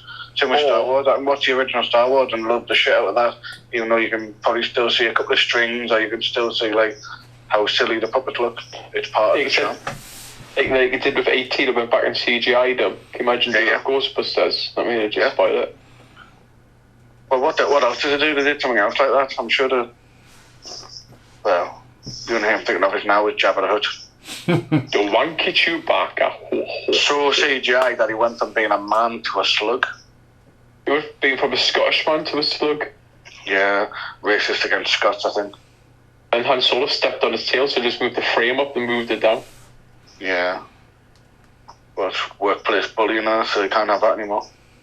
And this is what I love about like 80s films, because they always have a sit down and talk about the plan, don't they? Like a montage kind of thing. And again, it's about the ley lines again, which is also mentioned in Answer the Call. I mean, at the end of the day, when Answer the Call finishes, and it's right at the very, very end, and she's on the radio, and all you hear is Zool, and it's like, or Goza. Is it Goza? Goza, yeah. And Patty's going, hey man. And then Goza comes back in here. What's this Goza about, Bubba Pucker? But then if you think about it, it's almost like to say, if they do a TV show, they really need to like kind of branch on all the different ghosts and ghouls they can do, because obviously we've done this like 4 times now. Seem to be Goza and Zool every single time. Yeah, it gets a bit boring with the same bad guys, like. But then again, I know why they did it in this, because they wanted to round it off, didn't they? They wanted to kind of make a full circle, but. Well, that's it. Like 1 and 3. This is it, really. You know what I mean? Yeah. You know, like you did Rambo First Blood, then they did Rambo Last Blood in the box set. You could just do this 2 films. They're doing that with Scream as well. Is that Rambo 1 or Rambo 2? No, it's First Blood, Rambo actually. 1. Rambo 1, First Blood, yeah. Right. They're doing that with Scream, though. Like, Scream's coming out, and then the new Scream, and it's like, well, what about 2 and 3? Which, you know what I mean? Like, fucking honesty. Mental when they do that.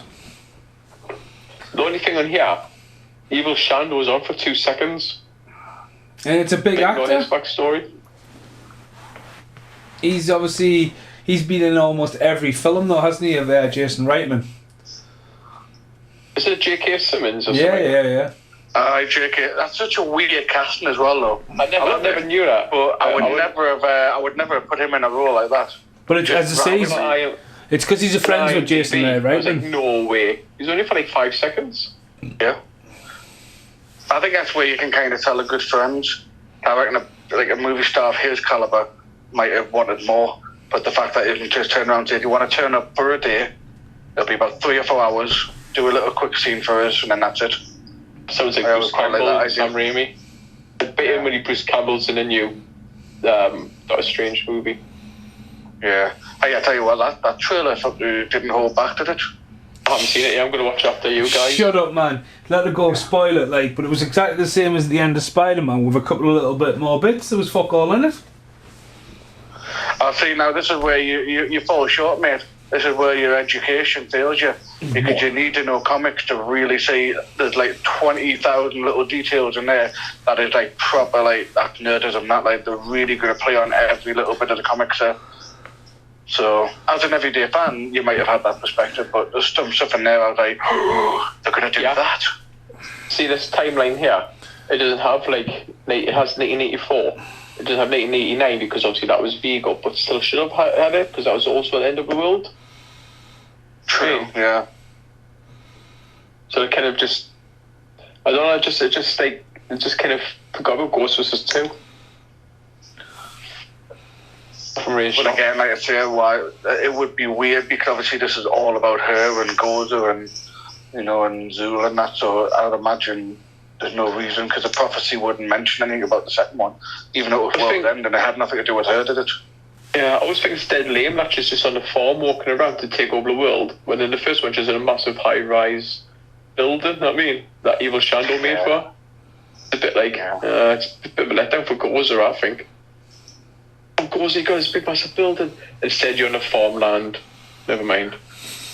Although I love the explanation here, or not much of an explanation, but the nod to the fact that like when Ray turned around to he like stole everything and ran off. It was almost like, well, is he being petty? And then when you see this scene, you think, nah, you're just being really fucking clever. You needed all the packs to make sure that you can keep them at bay. Because it crosses the streams, isn't it? The packs. Aye. Cross the streams. Fantastic.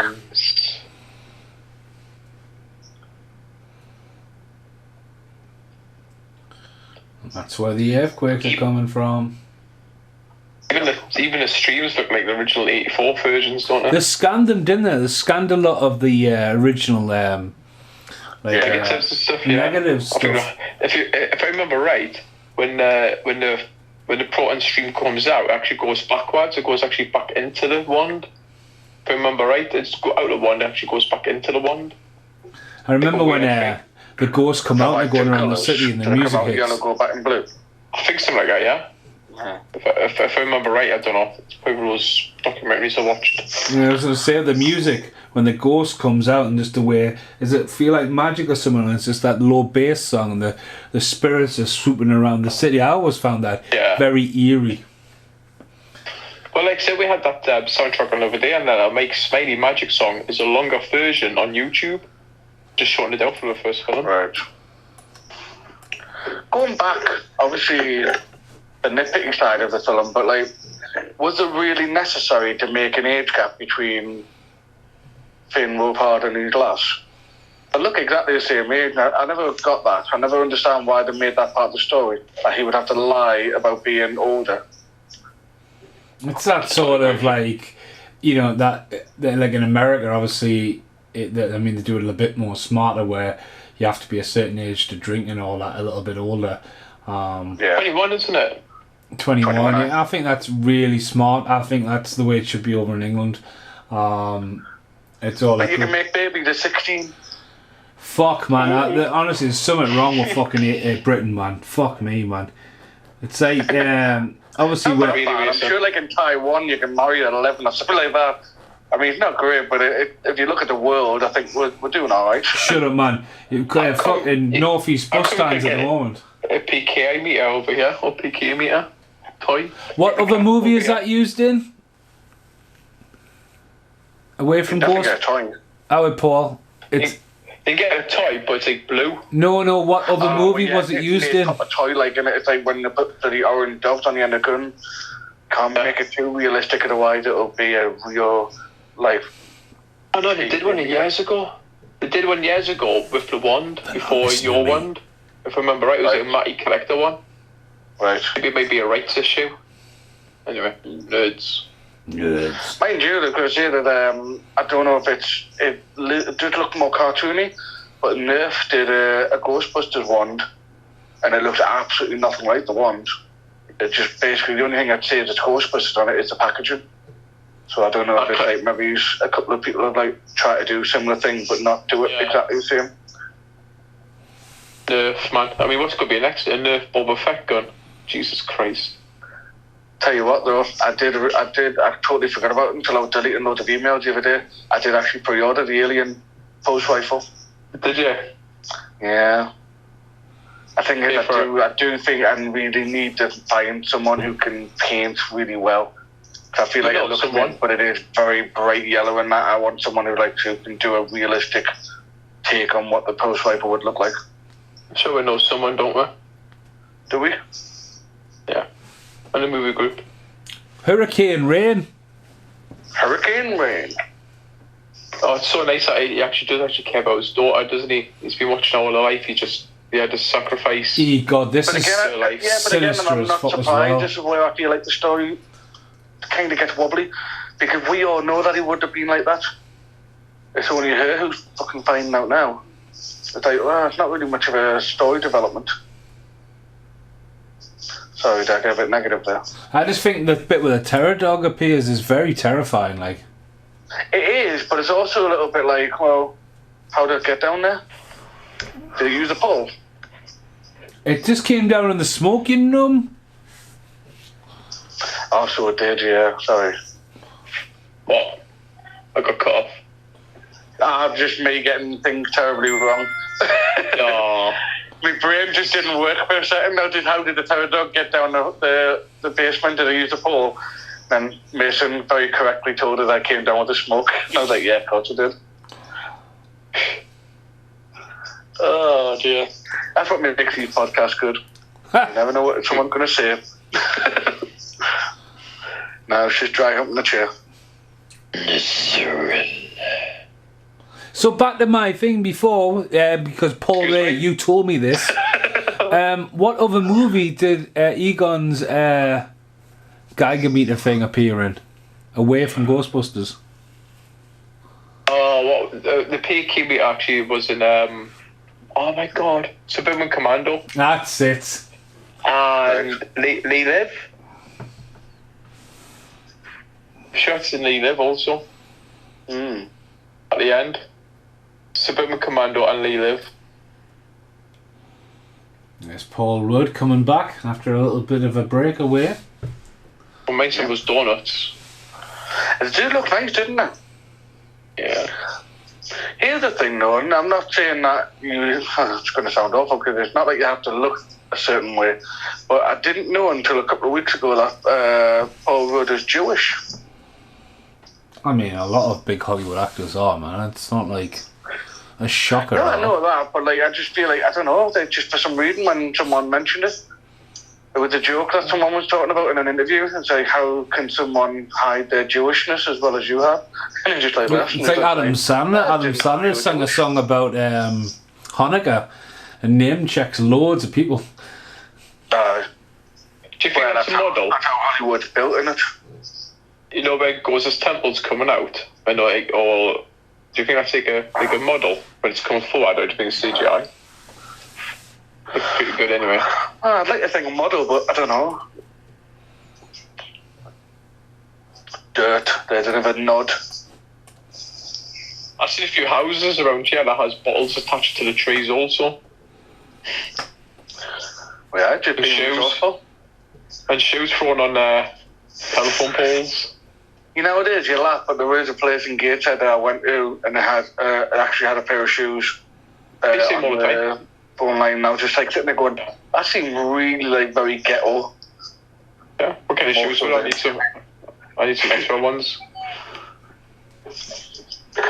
So yeah, I think you're right, Mason. It's like 2 or 3 people stand out, and there's 4 ghosts, and that's it. It's a bit underwhelming, isn't it?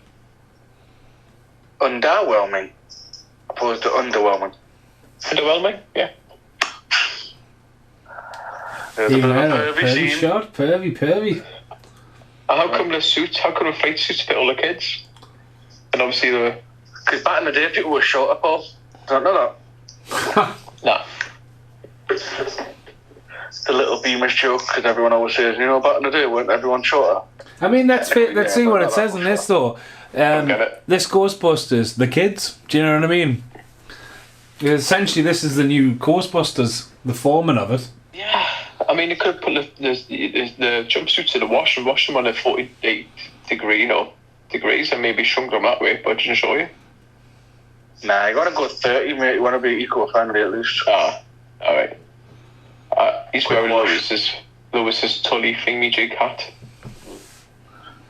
Well, I'll put this to you then. Okay, Mason, just because the way you just said it there, right? So, if the TV series did a real thing, are you on board with watching the same cast as the new Ghostbusters? Because I don't think I would be.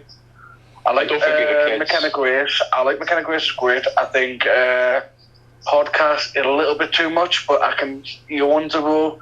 He's cheesy, but in a good way. But the other 2 are very forgetful. So if you're talking about an actual reforming of a new Ghostbusters group, I'd say get 2 more people. I think it won't be the same cast, no way. But I just don't like how shit just changed into like Dana's costume and just talking dog. Yeah. I mean, it's ridiculous because we believe in the ghost, but when it gets to like the magic stuff, it's like, yeah, that's a bit much. But again, it's a nod towards the original, but a little bit too much of a nod. None of those uniforms actually have name tags on. Is it because Egon predicted it? Do you think he saw this coming? He had enough time to take podcasts on his. Well, she's got his on, because that's all right then. Well, no, if you look at them, the suits don't actually fit them. If you look at where they're tied around the waist, so they've actually got it kind of right. They'd be bigger than that. Well, they would be, but you know, it's still got to work. When a Primark for some new clothes and nothing bloody fits. Well, yeah, but you lose 10 stone a day. And he's also in the female section. Anyway. Why don't you go to the kids section, boy? You'd save a fortune. I'll go H&M Kids instead then. Baby Gap. Yeah. This was a bit clever. I thought that was good. Yeah, getting. Like, how are we going to get in a steel frame? Oh, hold on a minute. We've got a metal-eating monster in that box. Well, how come a ghost can't go through the metal? That's a bloody good question, actually. Yeah. Oh no, spoke Ghostbusters Afterlife for everyone. Yeah, it's not accurate enough. Well done, Paul. It took 30 years for you for the minute to spoil it.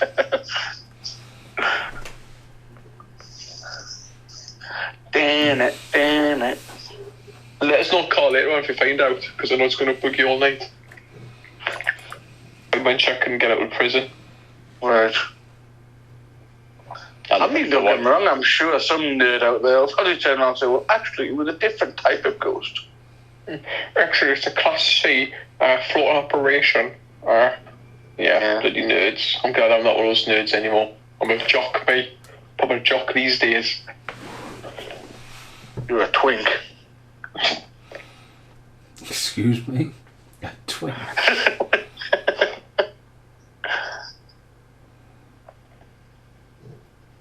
The old hidingness, Ecto 1 behind the stones. Yeah, the little classic. The old classic. It's just very underwhelming, Goes' temple, really, isn't it? It's just like, meh. It's a bit clean, isn't it? A bit too clean. Yeah. Set. At least with the other one is Skyline, and I mean, although I know I shouldn't, but like I always laugh at the fact that we get to see the CGI change them into dogs. But I just think it would be so funny to be on set and just go, right, can you just all like wheel your body down and make it pretend that you're doing that?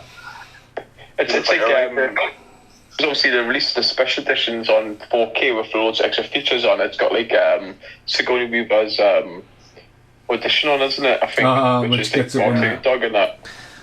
Like Sigourney Weaver had a cast for Ghostbusters. I didn't pick it up as Olivia Munn, you know. I think it was Britt Mason that told me. I mean, it's very clearly, once you know, it clearly is her. But when I watched it for the first time, I didn't pick up on that being Olivia Munn. What? Who?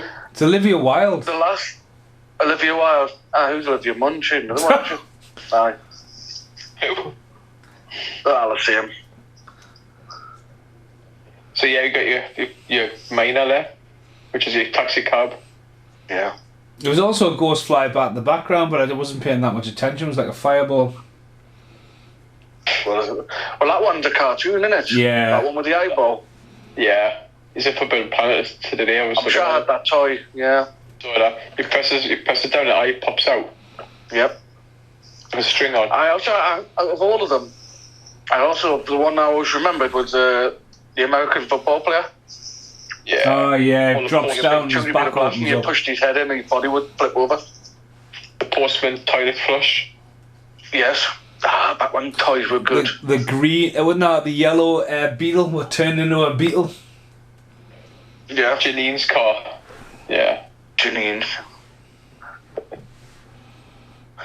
Hey, comedian.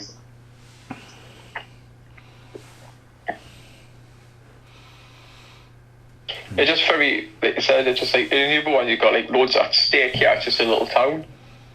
I mean, well, this is how they do it though, isn't it? Like when you mention the budget and that, it's like kind of confining, because if you do it in a big city, it's hard to justify it. I think if you did it again, we've already seen it in New York. Yeah. Where else are you going to go, you know? London. I mean, obviously, London, yeah.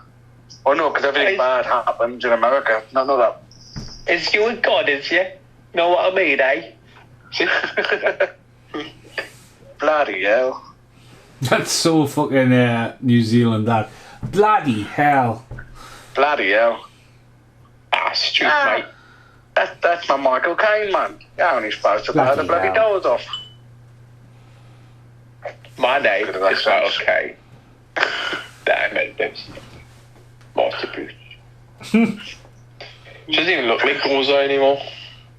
Well, it's playing on the idea of like, we want it to look like the original, but we don't want it to be exactly the same. Suppose. Because in the original, like, she's got like bubbles on her suit, doesn't she? Aye. Just dead easily chinned, also. Aye. Just jump in the air and just fired at her, and that was it. What on if I do prefer something? How did Ecto 1 spin like that? I have no idea. So basically, you're telling me Ecto 1A's went back to Ecto 1, they repainted it, got some new license plates, changed everything inside, and I've got no money. I don't think so. Listen, Egon's going through some shit, man. You know, I mean, he's had some serious hard times. He's having an identity crisis. I mean, so do I every day, but Jesus Christ. Maybe they lost all the money because he kept on repairing the fucking car.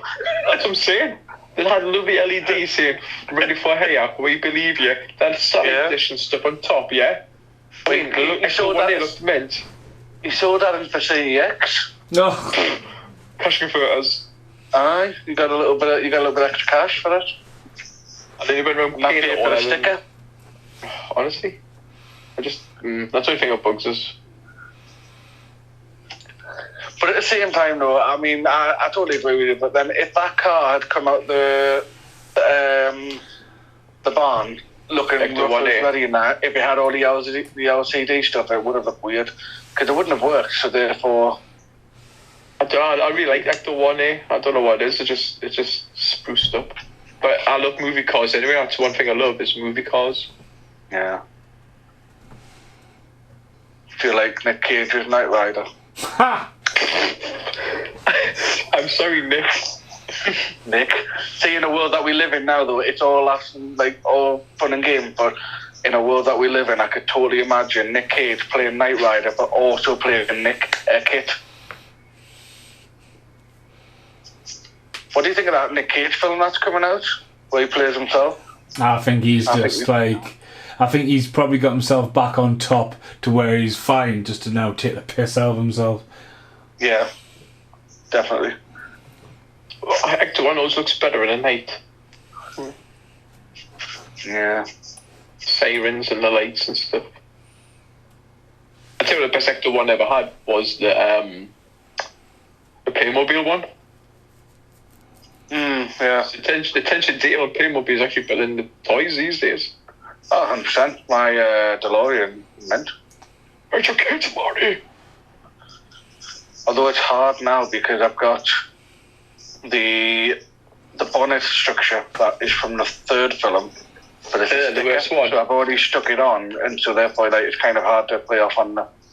So it's got like the bulbs and stuff on the front. Yeah. The third one's But at the worse. moment I've got it stood on a clear box, and the wheels are inverted, so it is technically the future version.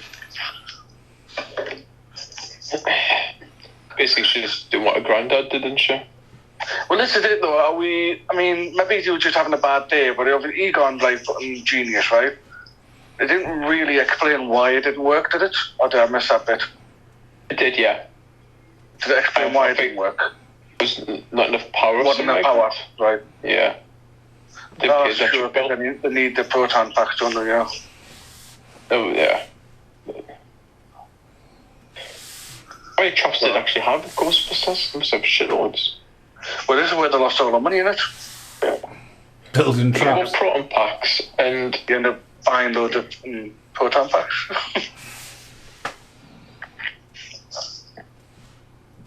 that'll be me, that. Proton pack not working. After 30 years to try and use one. Are you talking about your penis?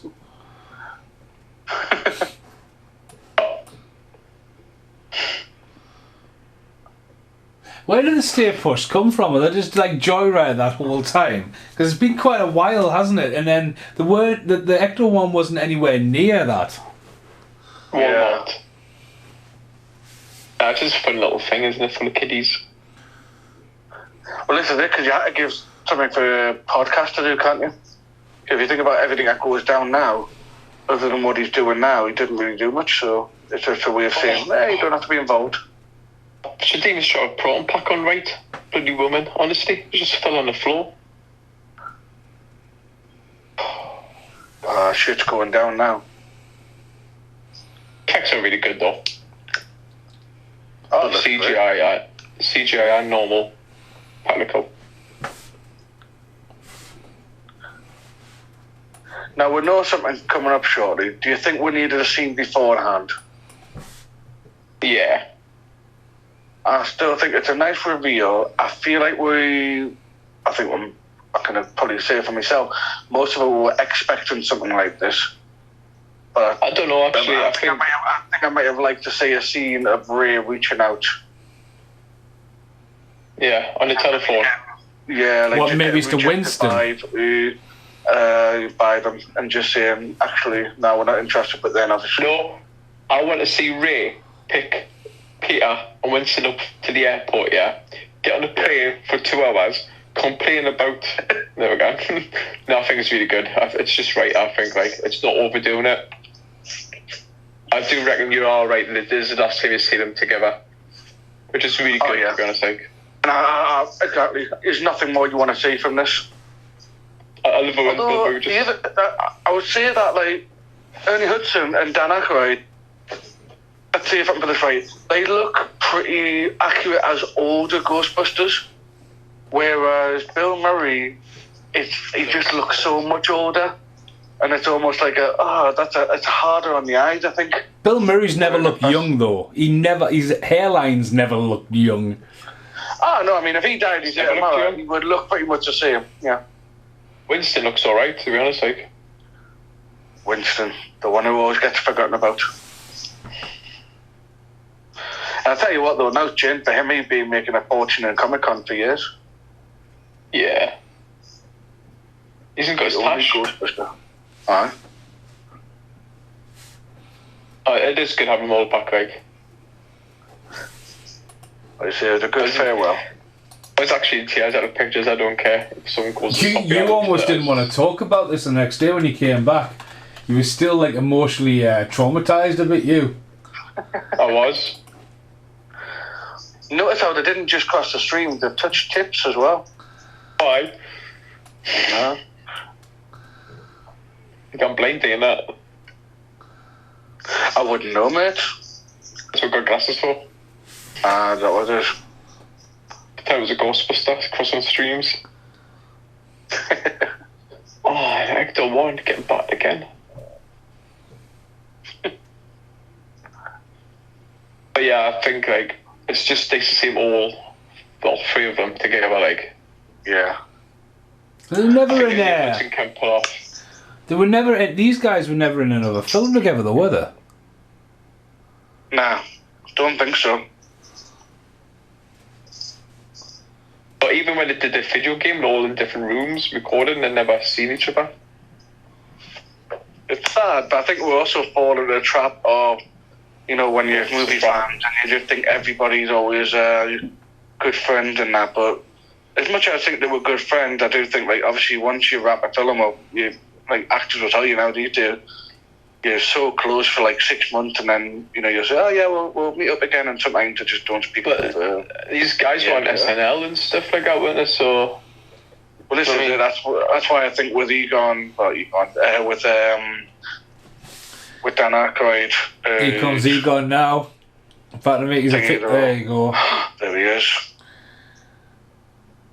Use the force, Phoebe, and guide your feelings. Honestly, I was like, this is where your credit goes to the fact that you're not going to deny that just doesn't look like, I think it's amazing. Egon. It's so well done. It could have been a little bit. I still haven't seen like how they did. I think it's on YouTube how they did it, like, but I think it looks amazing. Yeah. I think they released a video like not long afterwards. Yeah. But then again, I would be interested, but at the same time, I kind of like the idea of just not knowing, just enjoying it. Yeah.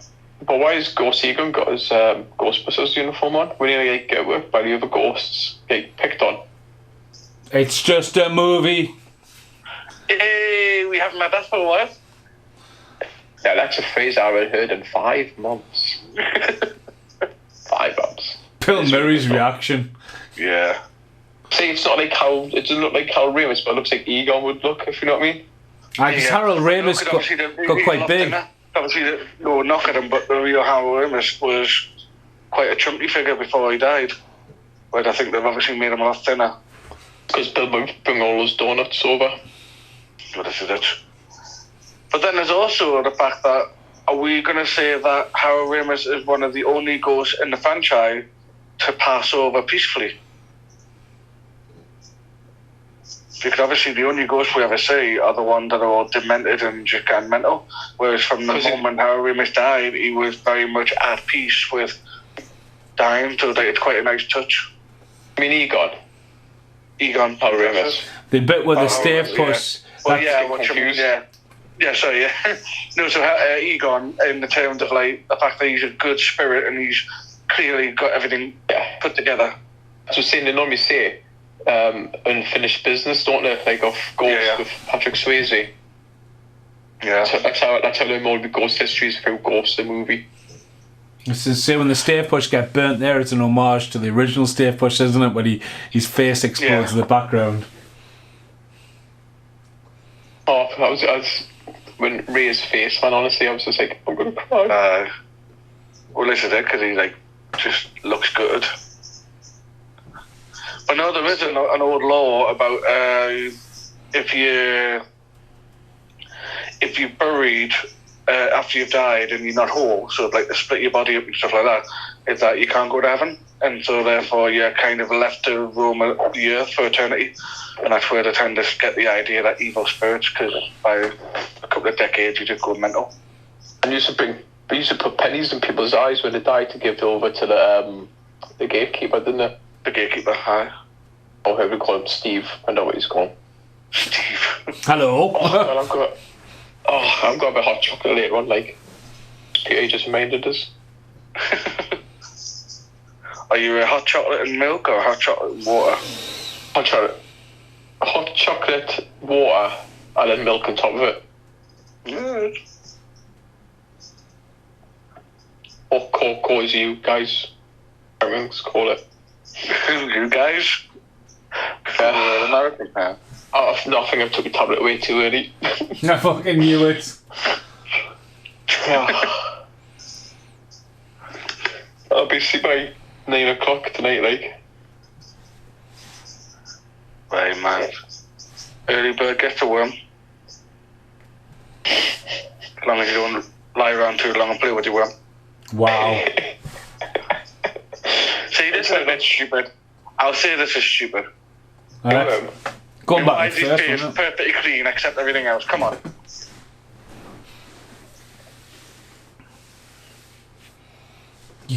You're I'm my shaving foam subscriber. again. Well, that's probably what it is, isn't it? I think it's a bit cheesy, like he's number like 52 listener, something like that. He complains about or something like that. It's a No, subscriber number he's 46. the only one. No, that's the joke, isn't it? He's the only one because he says, "Oh, You're my like, subscriber. Goes, oh, I know that show," and he goes, "Oh, you're my subscriber." So that implies that he's only got one person. I think I Imagine wins having a this. podcast and only having one person listen to it. Yeah, so maybe someone needs to take you up the house. Boom, boom.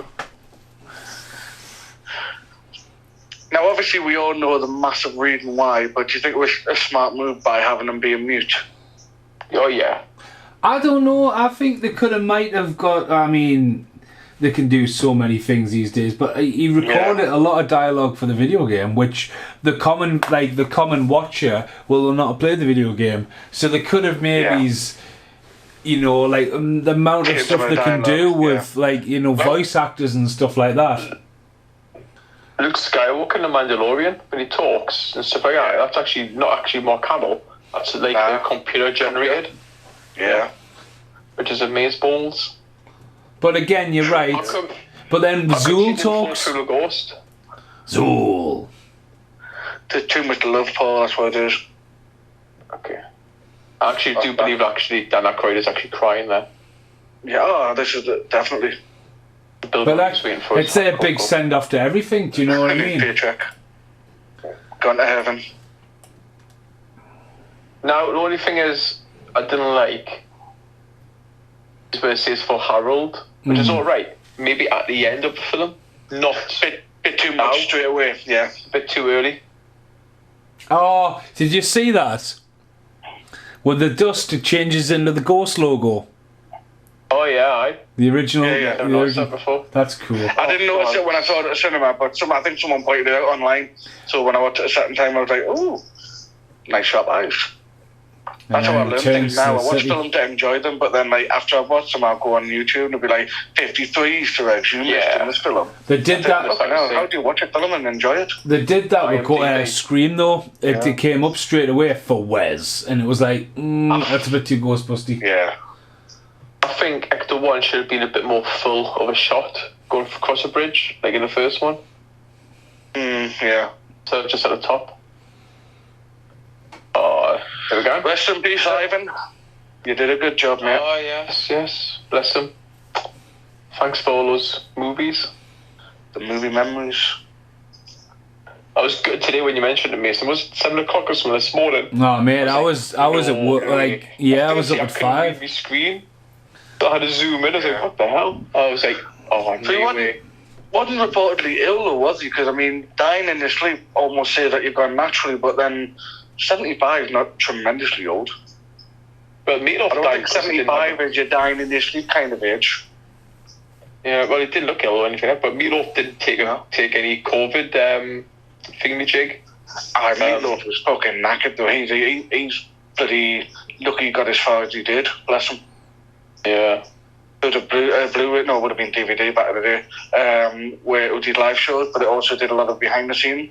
And there was a clip where when he walks off the stage, like the camera follows him, and he walks into his main room, and I swear to God, just doesn't skip a beat. He goes in the room, lies straight on the floor, he's got towels laid out already for him, and his table is basically like your pick and mix bowl, but it was just like every medicine you can imagine. I was just sitting there going, why is this man still doing it? Like, he clearly is done in, and even that was probably about 10 years ago. So, he got pretty far, like, for what he was. You're watching these credits here, though, and then boom, and Sigourney Weaver. You're just pissed off, aren't you? You're just thinking, how do I miss that? And then this happens. Sigourney Weaver's name popping up. Oh, yeah. I was like, the Casper, how? Right. Do you think these are scenes that should have been in the film? I think it's scenes that they probably would have put in the film, but then decided probably not too much. Because imagine this scene, but then just afterwards the phone rings and then it's Ray. And it's, saying, we need to meet up. And I feel like they thought, nah, you don't need all that extra. You just need it.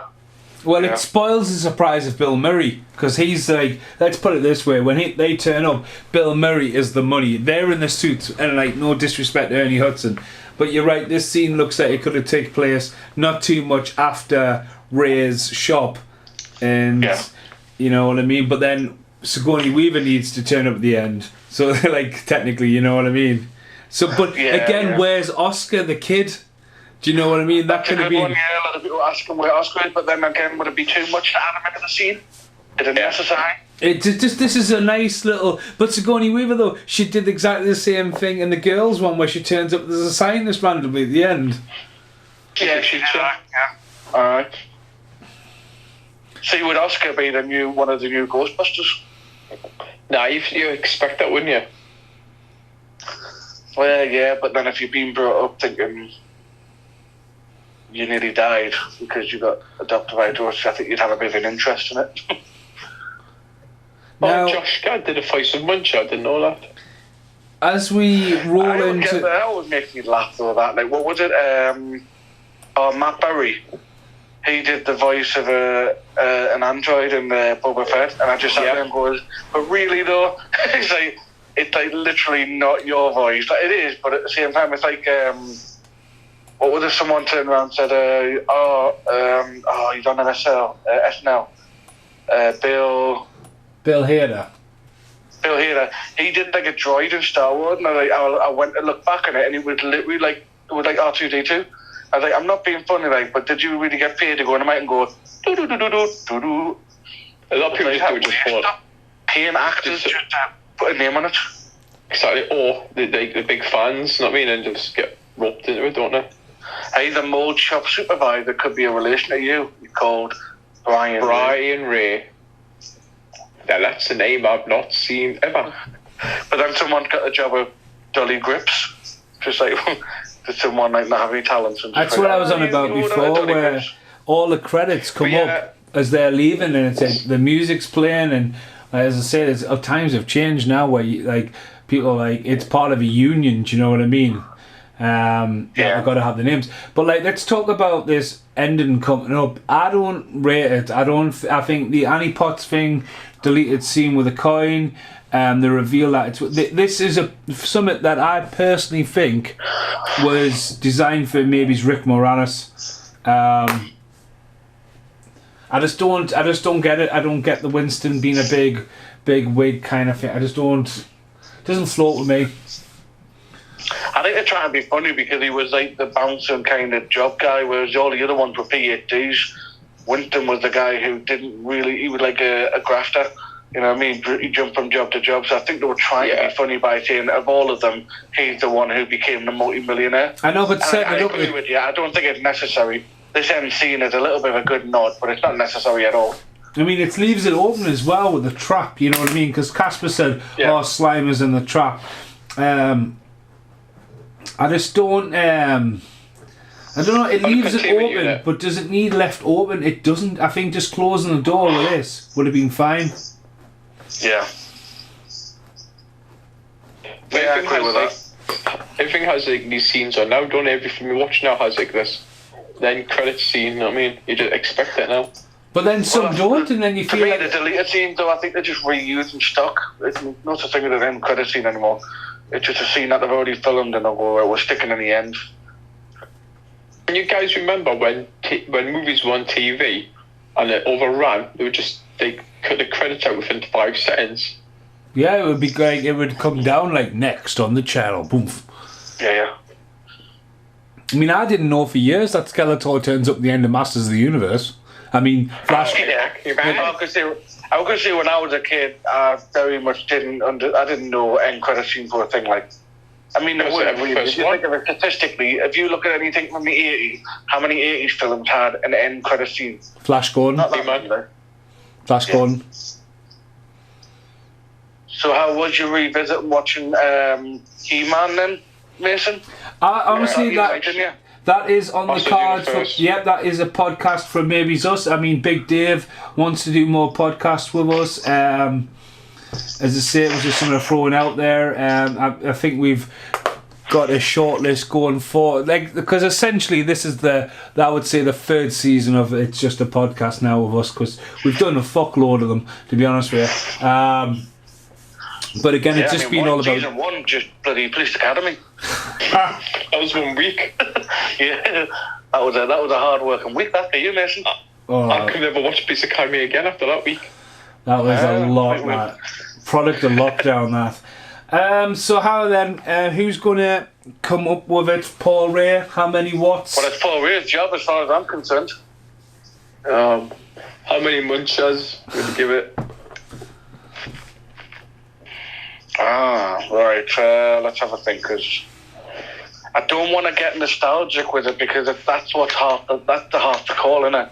It's like there's a lot of greatness about it because of nostalgic, but if I'm basing it on a film itself, obviously we're going out of 10, so I would say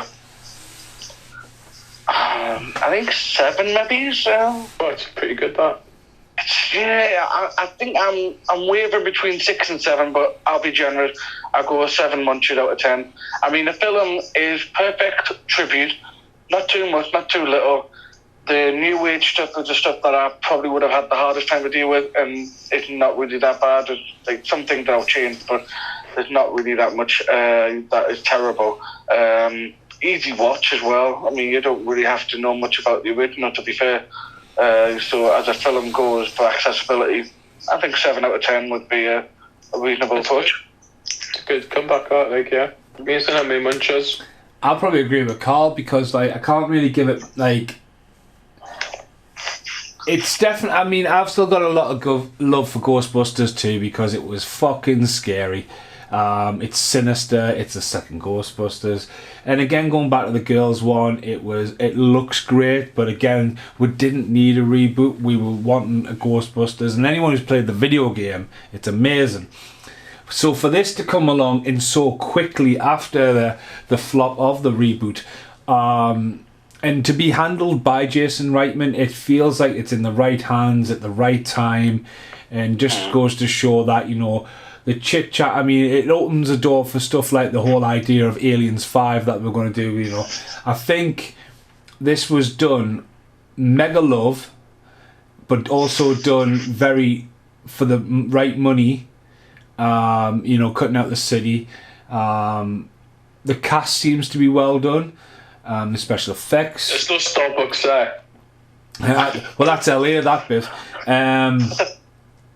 I think, personally, I know we joked about the slime thing, but I think it's a lovely love letter, and it really, like, I think the emotion the film has at the end, especially with Harold Ramis as a ghost, I think that's something that it's written as an idea, but executed so fucking well. And it, like, you, like anybody who's a Ghostbusters fan, at the start you get that cold shiver that Egon's died. You don't know where it's going to go. Yes, it's a hard cut to the new the Ghostbusters at the end, but it pays you off nostalgia. But that bit, like when he turns up and holds that and it pans round, for me, anybody who's a fan of Ghostbusters is going to feel that, and also walk out the cinema with sort of, you'll walk out the cinema like I did, thinking, fuck me, especially all the years you've grown up with the Ghostbusters, but also the fact of like, fuck, what's next in life? It's got such a powerful message at the end of like passing the torch, generations, you know, like, and I think that's, you know, the whole name Afterlife as well. I think it's, again, 7, maybe it's edging on an 8 after that rant, but oh fucking hell, the extra features have just started straight away. But yeah, I think it's you know, it's some of that I don't think should have been edged to be left open. Maybe's the backstory of Winston scrapped. Maybe's Winston, all you maybe's need at the very end is Winston walking in to the old place and then the trap flashing, and then that could have been whoa. So yeah, I totally agree. Yeah, I think you've hit the nail on the head. Really, love letter, perfect. How about you? I'll give it 7 munchers again. 7 munchers, all in agreement. It's one of those things I didn't expect it to be as good as it was. I mean, it's not the best, but it's not the worst. But it's just a nice love letter that you guys said to the original one. You don't need number 2. You can have 1 and 3, and that's it. But then again, would you call this Ghostbusters 3? Ghostbusters Afterlife is a really good name for it, but for nostalgic reasons, I enjoyed it. Like I said, my favourite bit was the chase with Muncher. But no, I like it. I like to see where it's going to go from now. But TV show is definitely going to be the way, I think. Like, so yeah, 7 munchers for me. I think the timing as well, though, we mentioned obviously this film was trying to be something a couple of years ago, you know what I mean? Then obviously we got the third one, and then obviously it's gone back and forward, and I think we're being very lucky to get it now. I think obviously Egon looks fantastic. You couldn't have done that a couple of years ago. And I think, like I say, the fact that we're a little bit older, it helps. The fact that it helps the story of why we weren't around for so long. But no, I think it's perfect timing for it. And if it's the last time you ever see Ghostbusters, I will not complain. But at the same time, if a TV show pops up on the other, I probably won't turn it over either. I would say who you're going to call. I'll say I'm going to call Paul Ray, He-Man, and I'm going to call He-Man. and say let's get a podcast going. Well, we're into the end credits here. And then I'll say, all right, I'll see you in 6 months. Well, as I say, we haven't done a podcast for 5 months because yesterday I actually released the Jaws podcast, thinking that we were going to do Jaws too. Christmas, me and Paul worked together. It's just the way shifts bounce. I mean, you should have done a podcast with us last week, Paul, and just me and you at work. But when we had the Jurassic Park soundtrack and that on, but again, the next time we should be joining all 3 of us should be Jaws 2. I know me and Carl are thrown away some random podcasts as well. I know Carl's really looking forward to Dream a Little Dream 2. I mean, so much I'm building it up. I'm just deliberately not going to watch it for so long so that when I really do watch it, I'll enjoy it that all the more. Right, for now, I've been Stephen Monkey Mason. I've been joined with Paul Ray and Carl McSorley, and this has just been a podcast for Ghostbusters Afterlife. And yes, once again, this has been dedicated to Ivan Reitman, who unfortunately passed away this morning. So yeah, thanks for listening, and goodbye for now.